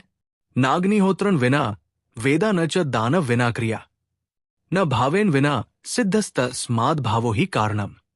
अग्निहोत्र आदि कर्मों के बिना वेदों का अध्ययन व्यर्थ है तथा दान दक्षिणा के बिना यज्ञ आदि कर्म निष्फल होते हैं। श्रद्धा और भक्ति के बिना किसी भी कार्य में सफलता प्राप्त नहीं होती, अर्थात मनुष्य की भावना ही, उसके विचार, उसकी सब सिद्धियों और सफलता का कारण मानी गई है। 10. काष्ठपाषाण धातुना कृत्वा भावेन सेवन श्रद्धया च तथा सिद्धस्तस्य विष्णु प्रसीदति। लकड़ी, पत्थर अथवा धातु की मूर्ति में प्रभु की भावना और श्रद्धा रखकर उसकी पूजा की जाएगी तो सिद्धि अवश्य प्राप्त होती है। प्रभु इस भक्त पर अवश्य प्रसन्न होते हैं। 11. लकड़ी, पत्थर अथवा धातु की मूर्तियों से व्यक्ति को सिद्धि प्राप्त नहीं होती। सिद्धि प्राप्त होती है तपस्या और भावना से, अर्थात मनुष्य उनके प्रति जैसी भावना रखता है और श्रद्धा पूर्वक सेवा करता है, व्यक्ति को वैसी सिद्धि ही प्राप्त होती है। उसी भक्त पर विष्णु तथा परमेश्वर प्रसन्न होते हैं। जाकी रही भावना जैसी प्रभु मूरत देखी तिन तैसी, अर्थात पूजा में भावना ही प्रधान है। जैसी भावना वैसा फल। न देवो विद्यते काष्ठे न पाषाणे न मृण्मये भावे ही विद्यते देवस्तस्माद् भावो ही कारणम। देवता अथवा परमेश्वर काठ अथवा पत्थर की मूर्ति में नहीं है। परमेश्वर तो मनुष्य की भावना में विद्यमान रहते हैं, अर्थात जहां मनुष्य भावना द्वारा उनकी पूजा करता है वही वे प्रकट होते हैं। 12. शांति तुल्य तपो नास्ति न संतोषात्परं सुखम न तृष्णाया परो व्याधिर्न च धर्मो दयापरा। शांति से बढ़कर कोई तप नहीं, संतोष से बढ़कर कोई सुख नहीं, तृष्णा अथवा चाह से बढ़कर कोई रोग नहीं, दयालुता से बढ़कर कोई धर्म नहीं। 13. शांत रहने के लिए व्यक्ति को अपनी कामनाओं और इंद्रियों पर नियंत्रण रखना होता है। इसीलिए ये तप है। जो व्यक्ति हर समय भागता दौड़ता रहता है और की कामना करता रहता है, उसे सुख नहीं मिल सकता। मनुष्य की तृष्णा उस रोग की तरह है जिसमें भूख कभी शांत नहीं होती। दया को आचार्य ने सर्वश्रेष्ठ धर्म माना है। दया का अर्थ है संवेदना का विकास। इसमें अन्य का भाव समाप्त हो जाता है।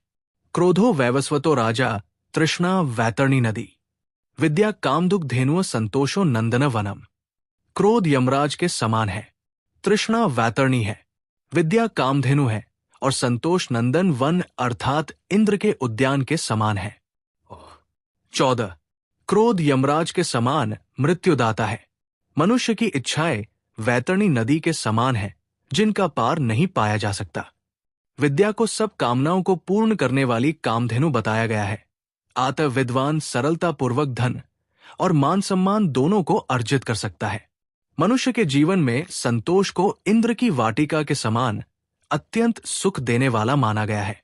इसलिए व्यक्ति को चाहिए कि जीवन में सुखी रहने के लिए विद्या का संग्रह करे और अपना समय संतोष के साथ बिताए। गुणो भूष्यते रूप शील भूष्यते कुलम सिद्धिर्भूष्यते विद्या भोगो भूष्यते धनम। गुणों से मनुष्य के सौंदर्य की वृद्धि होती है, शील से कुल की शोभा होती है, कार्यों में सफलता से विद्या शोभित होती है और धन के सही उपभोग से धन की शोभा बढ़ती है। 15. मनुष्य की देह यदि सुंदर है लेकिन उसमें गुणों का अभाव है तो वो सौंदर्य किसी काम का नहीं। अच्छे आचरण के कारण ही कुल की शोभा होती है। यदि उच्च कुल में उत्पन्न हुआ व्यक्ति नीच आचरण करता है तो उसका कुल बदनाम होता है और ऐसी विद्या की भी कोई शोभा नहीं होती जिससे मनुष्य किसी कार्य को सिद्ध न कर सके, अर्थात मनुष्य को अपने कार्यों में सिद्धि विद्या के कारण ही प्राप्त होती है। ऐसी विद्या का कोई लाभ नहीं जिससे कोई भी कार्य न लिया जाए। धन के उपभोग का अर्थ है कि धन को अच्छे कार्यों में लगाया जाए। धन की शोभा तभी है जब उसका ठीक से उपयोग किया जाए, उसे अच्छे कार्यों में लगाया जाए। निर्गुणस्य हत रूपा दुशीलस्य हत कुलम असिद्धस्य हता विद्या अभोगेन हत धनम। गुणहीन मनुष्यों का सुंदर अथवा रूपवान होना व्यर्थ होता है। जिस व्यक्ति का आचरण शील से युक्त नहीं, उसकी कुल में निंदा होती है। जिस व्यक्ति में किसी कार्य को सिद्ध करने की शक्ति नहीं, ऐसे बुद्धिहीन व्यक्ति की विद्या व्यर्थ है और जिस धन का उपभोग नहीं किया जाता वो धन भी व्यर्थ है। 16 शुचि भूमिक्त तोय शुद्धा नारी पतिव्रता। शुचिय क्षेम करो राजा, संतोषी ब्राह्मण शुचिय। भूमि के अंदर से निकलने वाला पानी शुद्ध माना जाता है। पतिव्रता नारी पवित्र होती है। लोगों का कल्याण करने वाला राजा पवित्र माना जाता है और संतोषी ब्राह्मण को भी पवित्र माना गया है। 17 चाणक्य का कथन है कि भूमि के नीचे से प्राप्त होने वाला जल शुद्ध माना जाता है। पति के प्रति समर्पित नारी शुद्ध और पवित्र मानी जाती है। जो राजा अपनी प्रजा के कल्याण में लगा रहता है, जो सरकार अपनी जनता का कल्याण करती है, भ्रष्टाचार में नहीं पड़ती, उसे शुद्ध और पवित्र माना जाता है। उसी प्रकार जो ब्राह्मण संतुष्ट रहता है, अर्थात जिसमें धन की लालसा नहीं है, वही पवित्र है। असंतुष्टा द्विजा नष्टा संतुष्टाश्च महीभृता। सलज्जा गणिका नष्टा निर्लज्जाश्च कुलांगना। संतोष रहित ब्राह्मण, संतुष्ट होने वाला राजा, शर्म करने वाली वेश्या और लज्जाहीन कुलीन स्त्रियां नष्ट हो जाती है। 18 असंतुष्ट रहने वाला ब्राह्मण अपने कर्म से भ्रष्ट हो जाता है। वो अपना कर्तव्य भूल जाता है। समाज में उसकी प्रतिष्ठा क्षीण होती है। इसी प्रकार जो राजा अपनी थोड़ी सी सफलता से संतोष कर लेता है, उसमें महत्वाकांक्षाएं कम हो जाती है। वो अपना राज्य का विस्तार न करने के कारण शक्तिहीन होकर नष्ट हो जाता है। वेश्याओं का कार्य लोगों को संतुष्ट करना है। वो बाजार में बैठकर भी यदि संकोच और लज्जा करती रहेगी तो वो भूखी मर जाएगी। इसी प्रकार यदि अच्छे घर की औरतें लज्जा को त्याग देती हैं तो वे भी नष्ट हो जाती है। इस श्लोक से स्पष्ट होता है कोई एक कार्य किसी के लिए हितकर है तो किसी को हानि पहुंचाने वाला होता है। कर्तव्य का निर्णय संदर्भ के अनुसार होता है। उसकी कोई निश्चित गाइडलाइन नहीं है कि कुलेन विशालेन विद्याहीनेन देहिनाम दुष्कुलिनोपि विद्वांश्च देवैर्पि सुपूज्यते। यदि कुल विद्याहीन है तो उसके विशाल और बड़े होने से कोई लाभ नहीं। यदि बुरे कुल में उत्पन्न हुआ व्यक्ति विद्वान है तो देवता लोग भी उसकी पूजा करते हैं। 19 विद्यारहित बड़े कुल में उत्पन्न होने से कोई लाभ नहीं, क्योंकि व्यक्ति का सम्मान बड़े कुल में उत्पन्न होने से नहीं होता, बल्कि विद्वान होने और अच्छे गुणों के कारण होता है। इस प्रकार चाणक्य केवल वंश को महत्व नहीं, वे व्यक्ति के विद्वान होने को अधिक महत्व देते हैं। उनका कहना है कि यदि नीच कुल में उत्पन्न हुआ व्यक्ति भी विद्या आदि गुणों से युक्त है तो सभी लोग उसका सम्मान करते हैं। रावण उच्च कुल में उत्पन्न हुआ, लेकिन दुर्गुणों के कारण प्रत्येक वर्ष जलाया जाता है। विद्वान प्रशस्यते लोके विद्वान गच्छति गौरवम। विद्या लभते सर्व विद्या सर्वत्र पूज्यते। इस संसार में विद्वान की प्रशंसा होती है। विद्वान को ही आदर सम्मान और धन धान्य की प्राप्ति होती है। प्रत्येक वस्तु की प्राप्ति विद्या द्वारा ही होती है और विद्या की सब जगह पूजा होती है। 20 मांस भक्षय सुरापानैर मूर्खैश्च चाक्षर वर्जितः। पशुभ्य पुरुषाकारैर भाराक्रांता च मेदिनी। मांस खाने वाले, शराब पीने वाले, मूर्ख और निरक्षर मनुष्य रूपी पशुओं के भार से ये पृथ्वी पीड़ित और दुखी रहती है। 21 मांस खाने वाले और शराब पीने वाले व्यक्ति ये सोच भी नहीं पाते कि कौन सी वस्तु खाने के योग्य है और कौन सी नहीं। इस प्रकार मूर्ख और निरक्षर व्यक्ति रूपरंग में तो मनुष्य के समान होते हैं, परंतु वो पशु के समान इस पृथ्वी का भार है, अर्थात उनसे इस संसार का कोई उपकार नहीं होता। ऐसे लोगों को पशु कहना पशुओं का अपमान है। अन्नहीनो दहेद्राष्ट्रन मंत्रहीनश्च ऋत्विजा। यजमानम दानहीनो नास्ति यज्ञस्मो रिपुओ। जो देश को अन्नहीन करता हो, जिसमें मंत्रों को न जानने वाले ऋत्विज हों, जिसके यजमान दान भावना से रहित हो, ऐसा यज्ञ शत्रुस्मान है। 22 आचार्य के अनुसार यज्ञ जहां मनुष्य के लिए अनेक प्रकार से लाभकारी है, वही यदि यज्ञ ठीक प्रकार से संपन्न न किया जाए तो उससे बहुत बड़ी हानि भी होती है। यज्ञ से वर्षा होती है और राष्ट्र में अन्न और धन धान्य की वृद्धि होती है। ये यज्ञ का प्रत्यक्ष फल है। ऋत्विज अर्थात यज्ञ कराने वाले आचार्यों को मंत्रज्ञ होना चाहिए। इसी प्रकार यज्ञकर्ता अर्थात यजमान का हृदय भी विशाल होना चाहिए। उसकी आचार्यों के प्रति निष्ठा और श्रद्धा होगी, तभी वो उन्हें धन धान्य आदि देकर प्रसन्न करेगा। आचार्य यज्ञ की सार्थकता के लिए ऋत्विज और यजमान के योग्य होने की ओर संकेत कर रहे हैं। 8वें अध्याय का सार।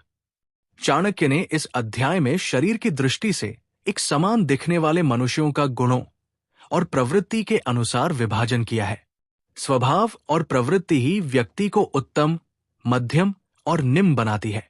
निम्न श्रेणी के लोग जैसे तैसे धन इकट्ठा करना चाहते हैं। वे ऐसे उपायों से भी धन प्राप्त करना चाहते हैं जिनसे उनका अपमान होता है। उन्हें मान अपमान की कोई चिंता नहीं होती।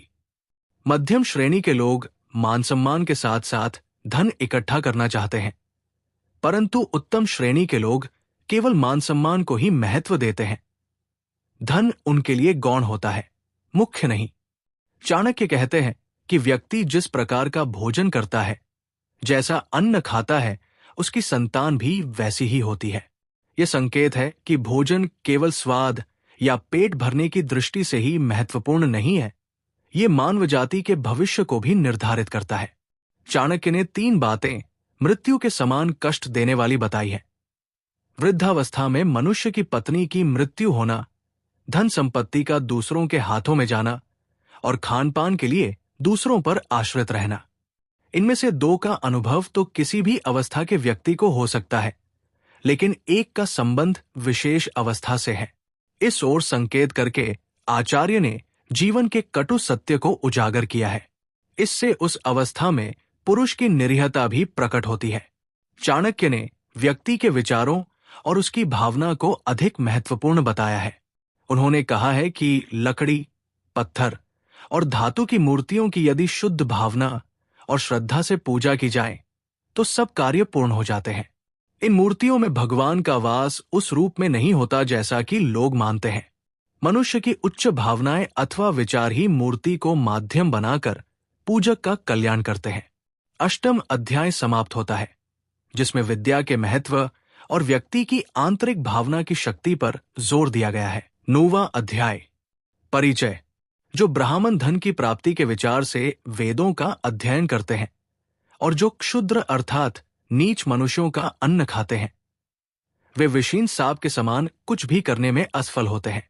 मुक्ति मिच्छसि चेत्तात विषयान विश्वत्यज, क्षमार्जवन दया शौचन सत्य पीयूषवत भज। यदि तू मुक्ति चाहता है तो बुरे व्यसनों और बुरी आदतों को विष के समान समझकर उनका त्याग कर दे तथा क्षमा, सरलता, दया, पवित्रता और सत्य को अमृत के समान ग्रहण कर। 1. आचार्य चाणक्य ने मुक्ति चाहने वालों को सलाह दी है कि विषयों को वे विष के समान छोड़ दें, क्योंकि जिस तरह विष जीवन को समाप्त कर देता है, उसी तरह विषय भी प्राणी को भोग के रूप में नष्ट करते रहते हैं। यहां विषय शब्द का अर्थ वस्तु नहीं बल्कि उसमें आसक्ति का होना है। इस प्रकार आचार्य की दृष्टि में विषयासक्ति ही मृत्यु है। लोग जिस अमृत की तलाश स्वर्ग में करते हैं, उसे आचार्य ने इन 5 गुणों में बताया है। इस श्लोक का उल्लेख अष्टावक्र गीता में भी इसी रूप में जन कष्टावक्र संवाद के रूप में हुआ है। यहां चेत अर्थात यदि शब्द अत्यंत महत्वपूर्ण है।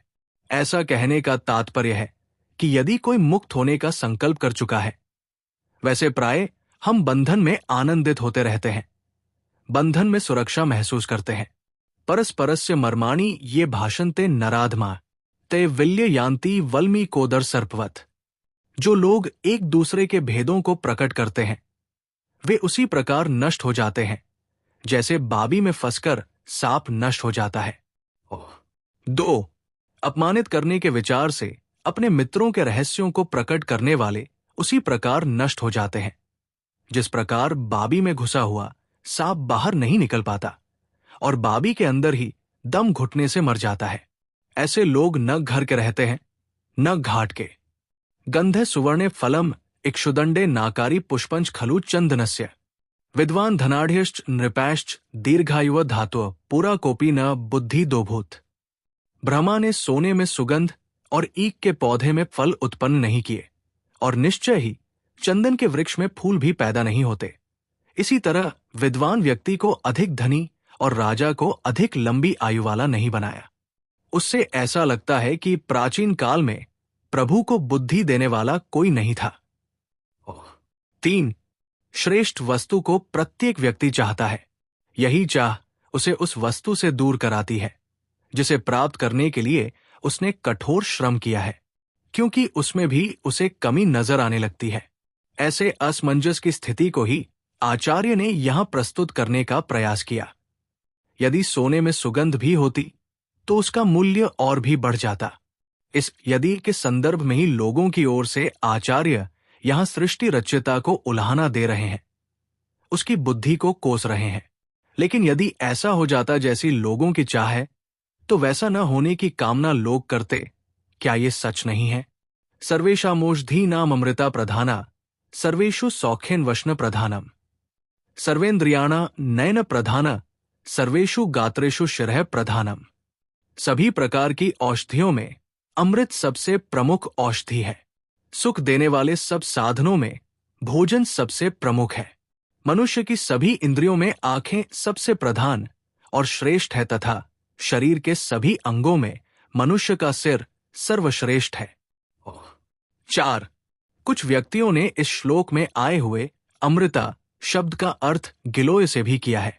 गिलोय का उपयोग अनेक रोगों के लिए किया जाता है, परंतु मूल अर्थ अमृत ही उचित है, क्योंकि अमृत भी एक प्रकार की औषधि है और अमृत से सभी को जीवन प्राप्त होता है।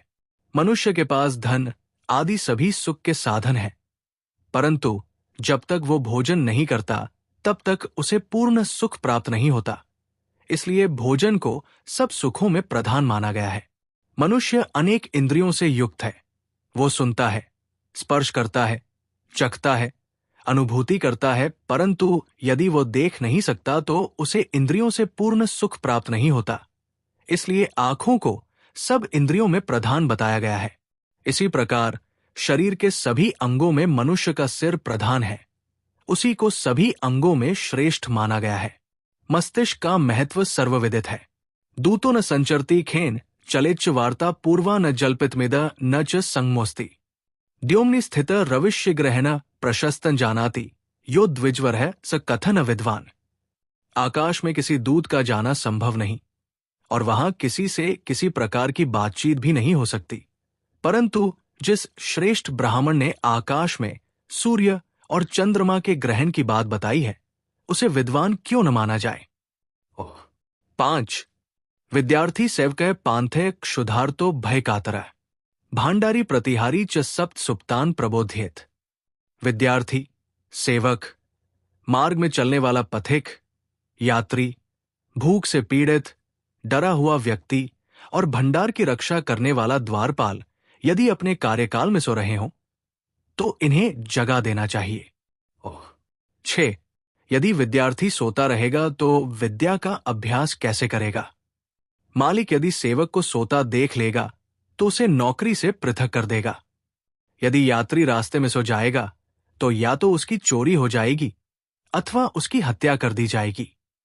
स्वप्न में यदि कोई प्यास या भूख से व्याकुल है तो उसे जगाना ही उसकी समस्या का समाधान है। यही बात स्वप्न में डरे हुए व्यक्ति पर भी लागू होती है। भंडार के रक्षक तथा द्वारपाल सो रहे हों तो इन्हें जगा देना ठीक रहता है, क्योंकि इनके सोने से इनकी ही नहीं अनेक लोगों की हानि होती है। आचार्य के इस कथन को शास्त्र के उन आदेशों से जोड़कर देखना चाहिए जिनमें यह कहा गया है कि सोते हुए व्यक्ति को उठाना नहीं चाहिए। निद्रा शारीरिक और मानसिक विश्राम की वो अवस्था है जो प्राणी को संतुलन की समुचित व्यवस्था देती है। इसी संदर्भ में पशु और वृक्षों को सोते हुए से न जगाने और रात्रि के समय स्पर्श न करने का निर्देश किया गया है। अहि नृपंच शार्दूलं किंचित च बालक तथा परश्वान च मूर्खन च सप्त सुप्तान बोध्येत। सांप, राजा, बाघ, सुअर, बालक, दूसरे के कुत्ते और मूर्ख व्यक्ति को सोते में जगाना नहीं चाहिए। 7. यदि सोए हुए सांप को जगाएंगे तो वो काट खाएगा। इसी प्रकार सोते हुए राजा को जगाने पर वो क्रोधित होकर हत्या का आदेश दे सकता है। बाघ आदि हिंसक पशुओं को जगाने का क्या परिणाम हो सकता है, ये सब जानते हैं। सोते हुए बालक को जगाएंगे तो वो भी मुसीबत खड़ी कर देगा। इसी प्रकार दूसरे व्यक्ति के कुत्ते और मूर्ख मनुष्य को जगाना नहीं चाहिए। उनके सोते रहने में ही भला है। अर्थाधीताश्च ये वेदास तथा शूद्रान्न भोजन ते द्विजाय की करिष्यन्ति निर्विशा इव पन्नगाय। जो ब्राह्मण धन की प्राप्ति के विचार से वेदों का अध्ययन करते हैं और जो शूद्रों अर्थात नीच मनुष्यों का अन्न खाते हैं, वे विशीन सांप के समान कुछ भी करने में असमर्थ होते हैं। 8 जो ब्राह्मण वेदों का अध्ययन कर उससे धन कमाते हैं अर्थात उस ज्ञान से पैसा बटोरते हैं, और वे ब्राह्मण भी जो अपना पेट भरने के लिए शूद्रों के अधीन रहते हैं अर्थात नीच लोगों का अन्न खाते हैं, वे विषरहित सर्प के समान निरर्थक है। तेजिन हो जाने के कारण ऐसे विद्वान ब्राह्मणों को संसार में किसी प्रकार का यश और सम्मान प्राप्त नहीं होता। यस्मिन रुष्टे भय नास्ति तुष्टेनैव धनागमा निग्रहोनुग्रहो नास्ति स रुष्टे की करिष्यति। जिसके नाराज होने पर किसी प्रकार का डर नहीं होता और जिसके प्रसन्न होने पर धन प्राप्ति की आशा नहीं होती, जो न दन दे सकता है और न ही किसी प्रकार की दया प्रकट कर सकता है, उसके नाराज होने पर किसी का कुछ नहीं बिगड़ता। 9 निर्विषणापि सर्पेण कर्तव्या महती फणा विषमस्तु न चाप्यस्तु घटाटोपो भयंकरा। विषहीन सांप को भी अपना फन फैलाना चाहिए। उसमें विष है या नहीं इस बात को कोई नहीं जानता। हां, उसके इस आडंबर से अथवा दिखावे से लोग भयभीत अवश्य हो सकते हैं। 10 प्रातर्द्युत प्रसंगेन मध्याह्ने स्त्री प्रसंगतः रात्रो चौर्य प्रसंगेन कालो गच्छत्य धीमताम। मूर्ख लोग अपना प्रातः काल का समय जुआ खेलने में, दोपहर का समय स्त्री प्रसंग में और रात्रि का समय चोरी आदि में व्यर्थ करते हैं। 11 चाणक्य द्वारा प्रयुक्त मूर्ख और व्यर्थ शब्द यहां महत्वपूर्ण है। मूर्खों के बारे में ऐसा कहकर आचार्य ने संकेत किया है कि विद्वान अपना समय सत्कार्यों में व्यतीत करते हैं। स्वहस्त ग्रथिता माला स्वहस्त घृष्ट चंदनम स्वहस्त लिखित स्तोत्र शक्रस्यापि श्रिय हरेत। अपने ही हाथ से गूंथी हुई माला, अपने हाथ से घिसा हुआ चंदन और अपने ही हाथ से लिखी हुई भगवान की स्तुति करने से मनुष्य इंद्र की धन संपत्ति को भी वश में कर सकता है। 12 चाणक्य का भाव यह है कि धनवान व्यक्ति को भगवान की स्तुति करने के लिए किए जाने वाले उपायों को स्वयं अपने हाथ से करना चाहिए। दूसरों से करवाने से कोई लाभ नहीं होता। इक्षुदंडास्तिलाय क्षुद्रा कांता हेम च मेदिनी चंदन दधि तांबूल मर्दन गुणवर्धनम। ईख, तिल, मूर्ख, छोटे आदमी, स्त्री, सोना, भूमि, चंदन और दही तथा पान, इन्हें जितना मला जाएगा उतने ही इनके गुण बढ़ेंगे। 13 ईख और तिल आदि को जितना अधिक दबाएंगे उतना ही अधिक तेल और रस निकलेगा। सोने को भी जितना तपाया अथवा शुद्ध किया जाएगा उसमें चमक और निखार आएगा।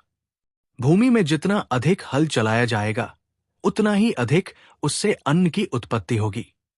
इसी प्रकार चंदन और दही आदि को जितना रगड़ेंगे और मथेंगे उतना ही उनके गुण में वृद्धि होती है। इसी प्रकार मूर्ख के मस्तिष्क पर भी जब जोर पड़ेगा तभी वो कुछ गुणों को ग्रहण कर सकेगा। ये बात उन जातियों और राष्ट्रों पर भी लागू होती है जो प्रमाद में डूबी हुई है तथा निकम्मी हो गई है।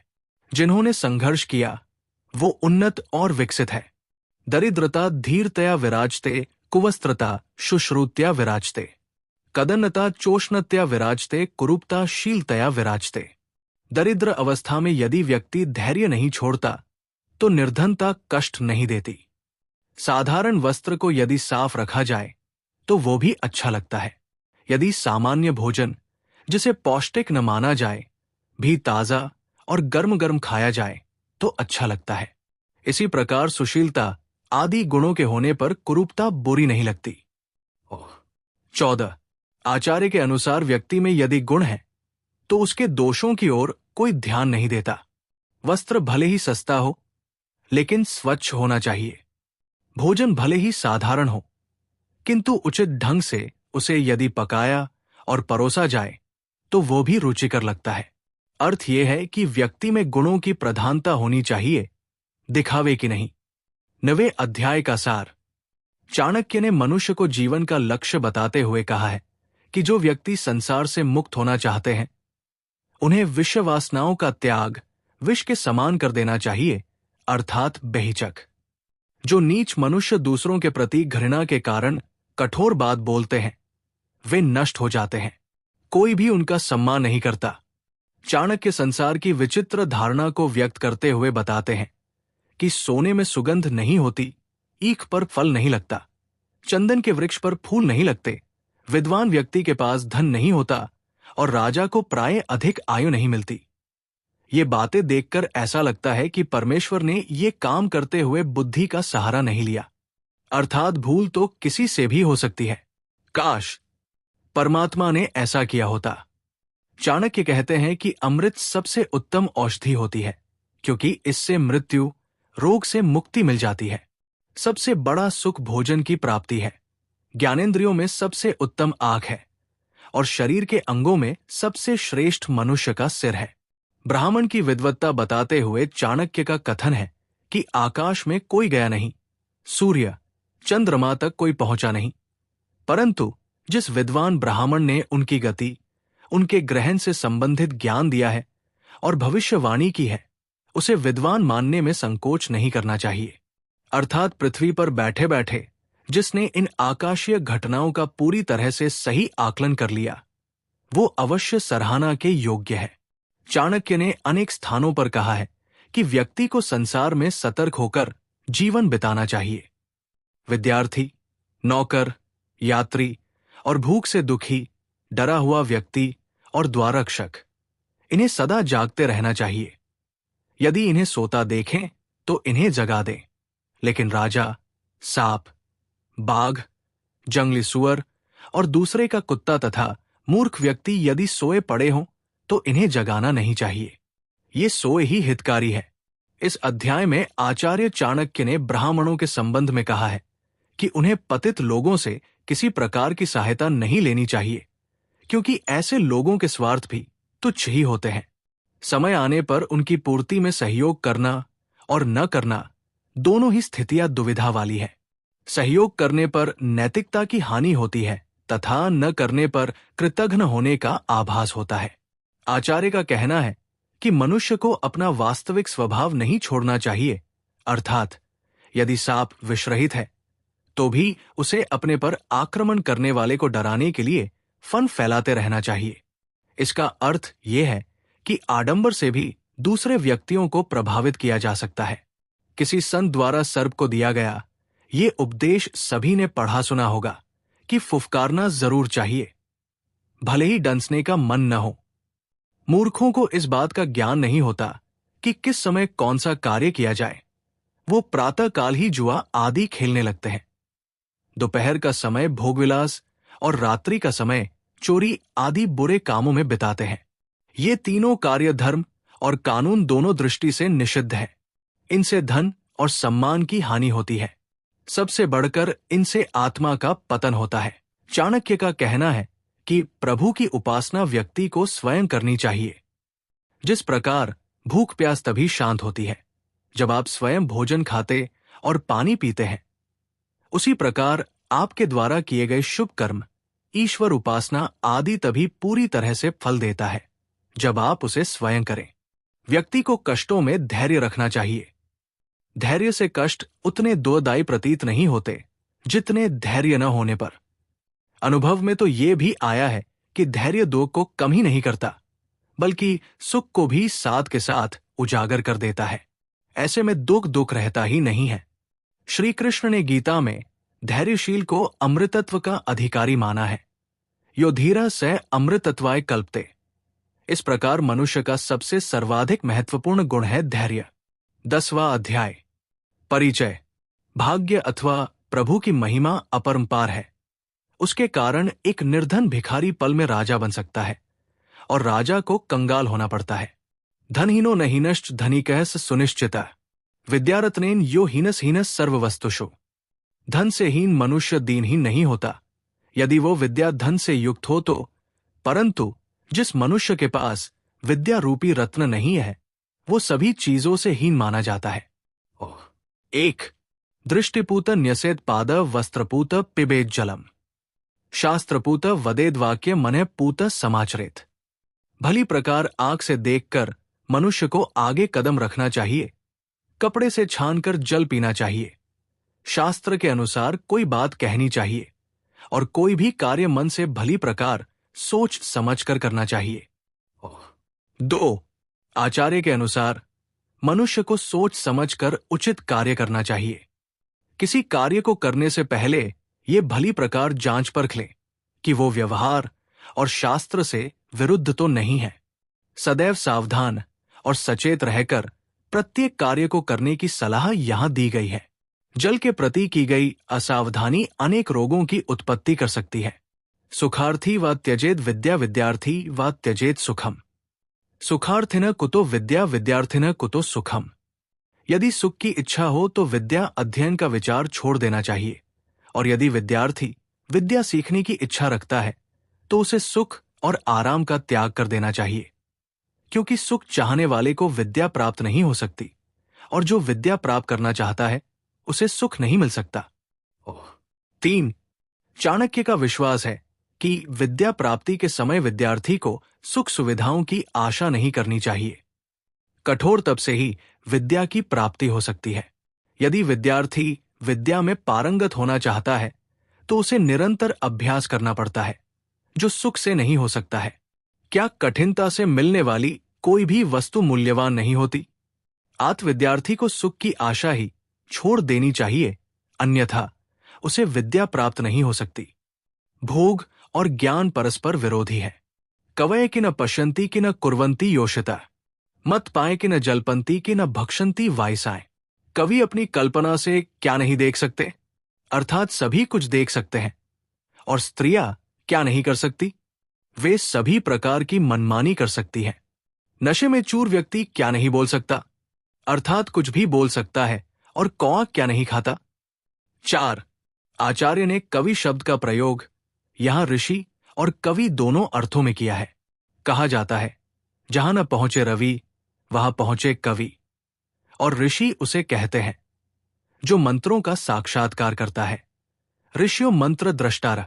स्त्रियां अपने दुस्साहस के कारण ऐसे कार्य कर सकती है जिन्हें करने से पूर्व पुरुष कई बार सोचेगा। नशे में चूर व्यक्ति के जो कुछ भी मन में आता है बक देता है, उस समय उसे भले बुरे का ज्ञान नहीं होता। इसी प्रकार कौआ भी अपने स्वभाव के कारण कहीं भी जा बैठता है। रंकं करोति राजान राजान रंकमेव च, धनिन निर्धनन चैव निर्धनम धनिन विधि। भाग्य की महिमा अपरंपार है, क्योंकि वो निर्धन अर्थात भिखारी को पल में राजा बना सकता है और राजा को कंगाल। इसी तरह भाग्य के ही कारण धनवान व्यक्ति निर्धन बन जाता है और निर्धन धनवान। 5. लुब्धाना याचकै शत्रुर्मूर्खाणा बोधकः रिपुओं, जार स्त्रीना पतिय शत्रुश्चौराणा चंद्रमा रिपुओं। मांगने वाला लोभी मनुष्य का शत्रु होता है। मूर्खों का शत्रु उन्हें सदुपदेश देने वाला होता है। व्यभिचारिणी स्त्रियों का शत्रु पति होता है और चोरों का शत्रु है चंद्रमा। 6. लोभी अथवा लालची व्यक्ति उसको अपना शत्रु मानता है। जो उससे किसी चीज को लेने की आशा रखता है अथवा कुछ मांगता है। मूर्खों को सदुपदेश देने वाला अथवा उन्हें सन्मार्ग पर चलाने वाला उनका सबसे बड़ा शत्रु होता है, क्योंकि मूर्ख व्यक्ति की ये विशेषता होती है कि किसी की अच्छी बात को वो नहीं मानता और अपने कार्यों को ही सही ठहराता है। जो स्त्री व्यभिचारिणी है, पति उसे इस काम से रोकने का प्रयत्न करता है, इसलिए उसे वो अपना शत्रु मानती है। चोर उच्चके लोग रात्रि के समय अंधकार में अपना कार्य करते हैं। चांदनी रात में उनके लिए चोरी करना असंभव होता है, इसलिए चंद्रमा उनका सबसे बड़ा शत्रु होता है। इस प्रकार जो किसी के कार्य में रुकावट डालता है वही उसका शत्रु है। येषा न विद्या न तपो दान न ज्ञान न शील न गुणो न धर्मा, ते मर्त्यलोके भूवि भारभूता मनुष्य रूपेण मृगाश्चरन्ति। जिन मनुष्यों के पास न विद्या है, नहीं जिन्होंने किसी प्रकार का तप किया है, जिनमें न दान देने की प्रवृत्ति है, न ज्ञान है, दया और नम्रता आदि भी नहीं है, गुण और धर्माचरण की भावना नहीं है, ऐसे मनुष्य पशु के रूप में इस संसार में विचरते हैं। 7 धर्म ही मनुष्य को मनुष्य बनाता है। अंतसार विहीना न उपदेशो न जायते, मल्याचल संसर्गात न वैनुश्चंदनायते। जिन व्यक्तियों में किसी प्रकार की भीतरी योग्यता नहीं, अर्थात जो अंदर से खोखले हैं, बुद्धिहीन हैं, ऐसे व्यक्तियों को किसी भी प्रकार का उपदेश देना उसी प्रकार व्यर्थ होता है जिस प्रकार मल्याचल पर्वत से आने वाले सुगंधित हवा के झोंकों का बाह्य स्पर्श। 8 जिस व्यक्ति में किसी प्रकार की भीतरी योग्यता नहीं और जिसका हृदय भी साफ नहीं, उसमें बुरे विचार भरे हैं, उसे किसी भी प्रकार का उपदेश देना व्यर्थ है। उस पर उपदेश का कोई प्रभाव नहीं पड़ेगा। ऐसा होना उसी प्रकार व्यर्थ है जैसे चंदन वन से आने वाली सुगंधित वायु के स्पर्श से बास में न तो सुगंध ही आती है और न ही वो चंदन बन पाता है। यस्य नास्ति स्वयं प्रज्ञा शास्त्र तस्य करोति किम, लोचनाभ्या विहीनस्य दर्पणे की करिष्यति। जिस व्यक्ति के पास अपनी बुद्धि प्रज्ञा नहीं, शास्त्र उसका क्या कर सकेगा? आंखों से रहित को दर्पण का कोई लाभ नहीं हो सकता है। 9 आचार्य का ये कथन संकेत करता है कि केवल बाहरी साधनों से कोई ज्ञानवान नहीं हो सकता। मनुष्य के भीतर निहित संस्कारों को ही बाहरी साधनों से उभारा और निखारा जा सकता है।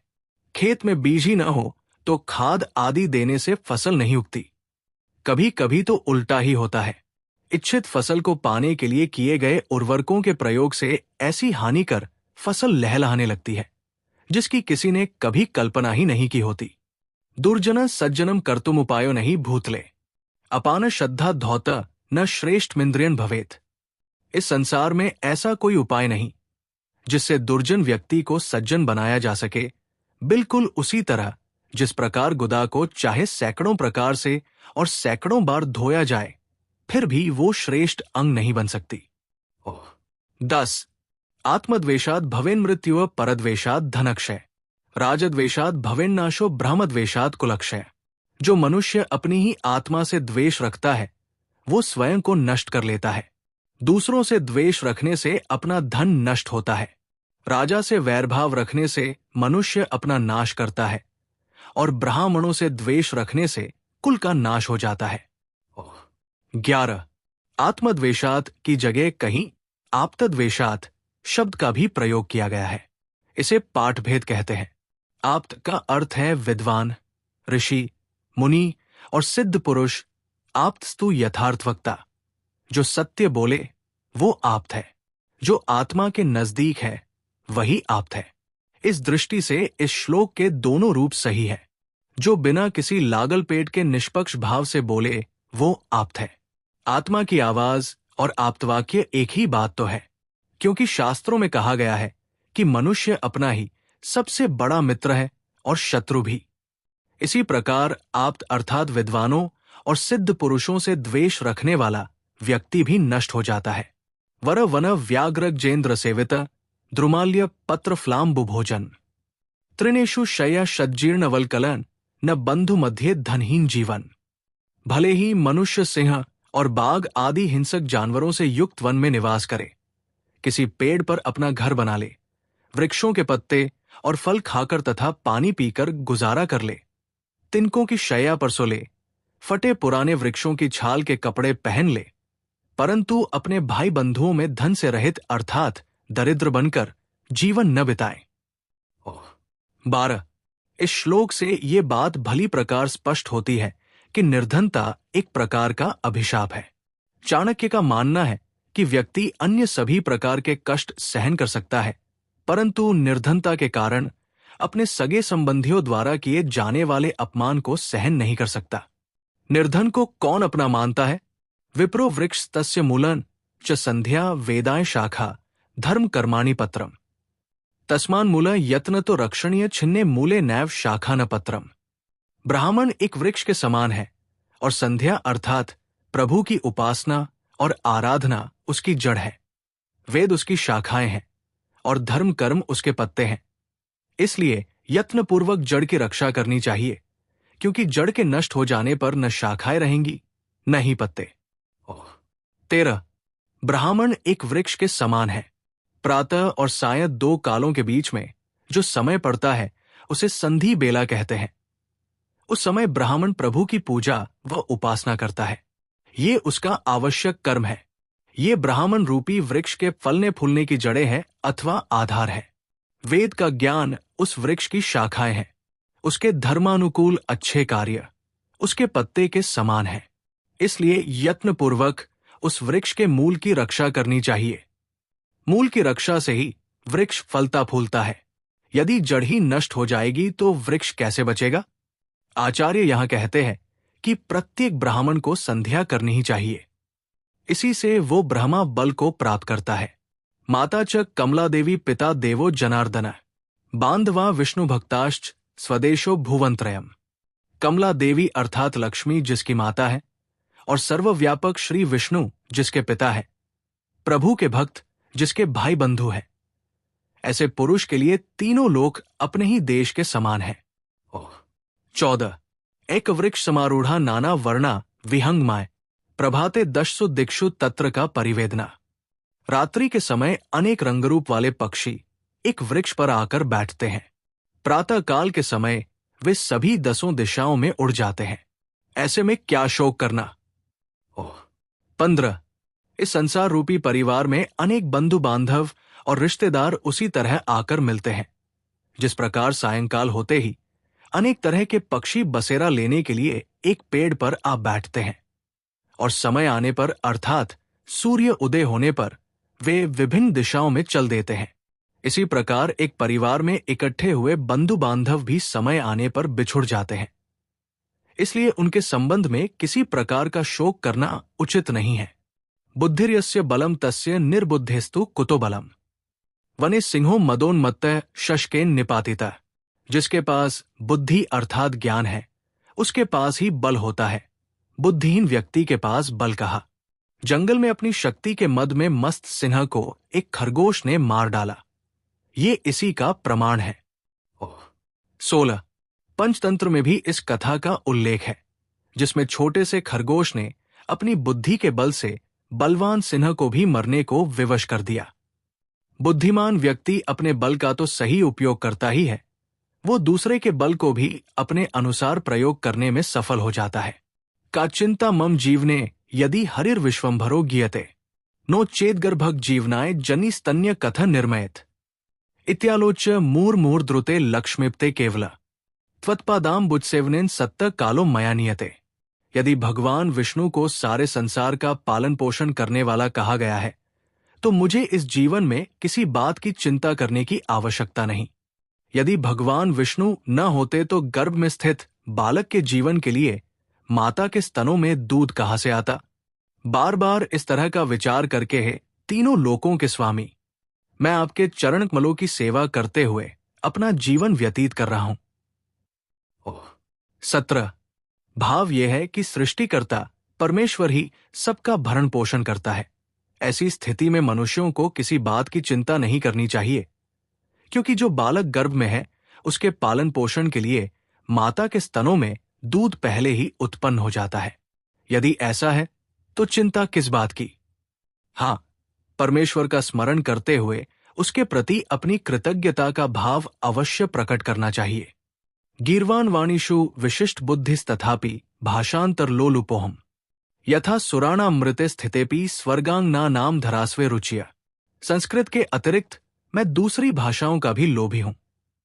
जैसे स्वर्ग में विद्यमान देवताओं को अमृत की प्राप्ति के बाद भी स्वर्ग की अप्सराओं के होठों के रस का पान करने में रुचि रहती है।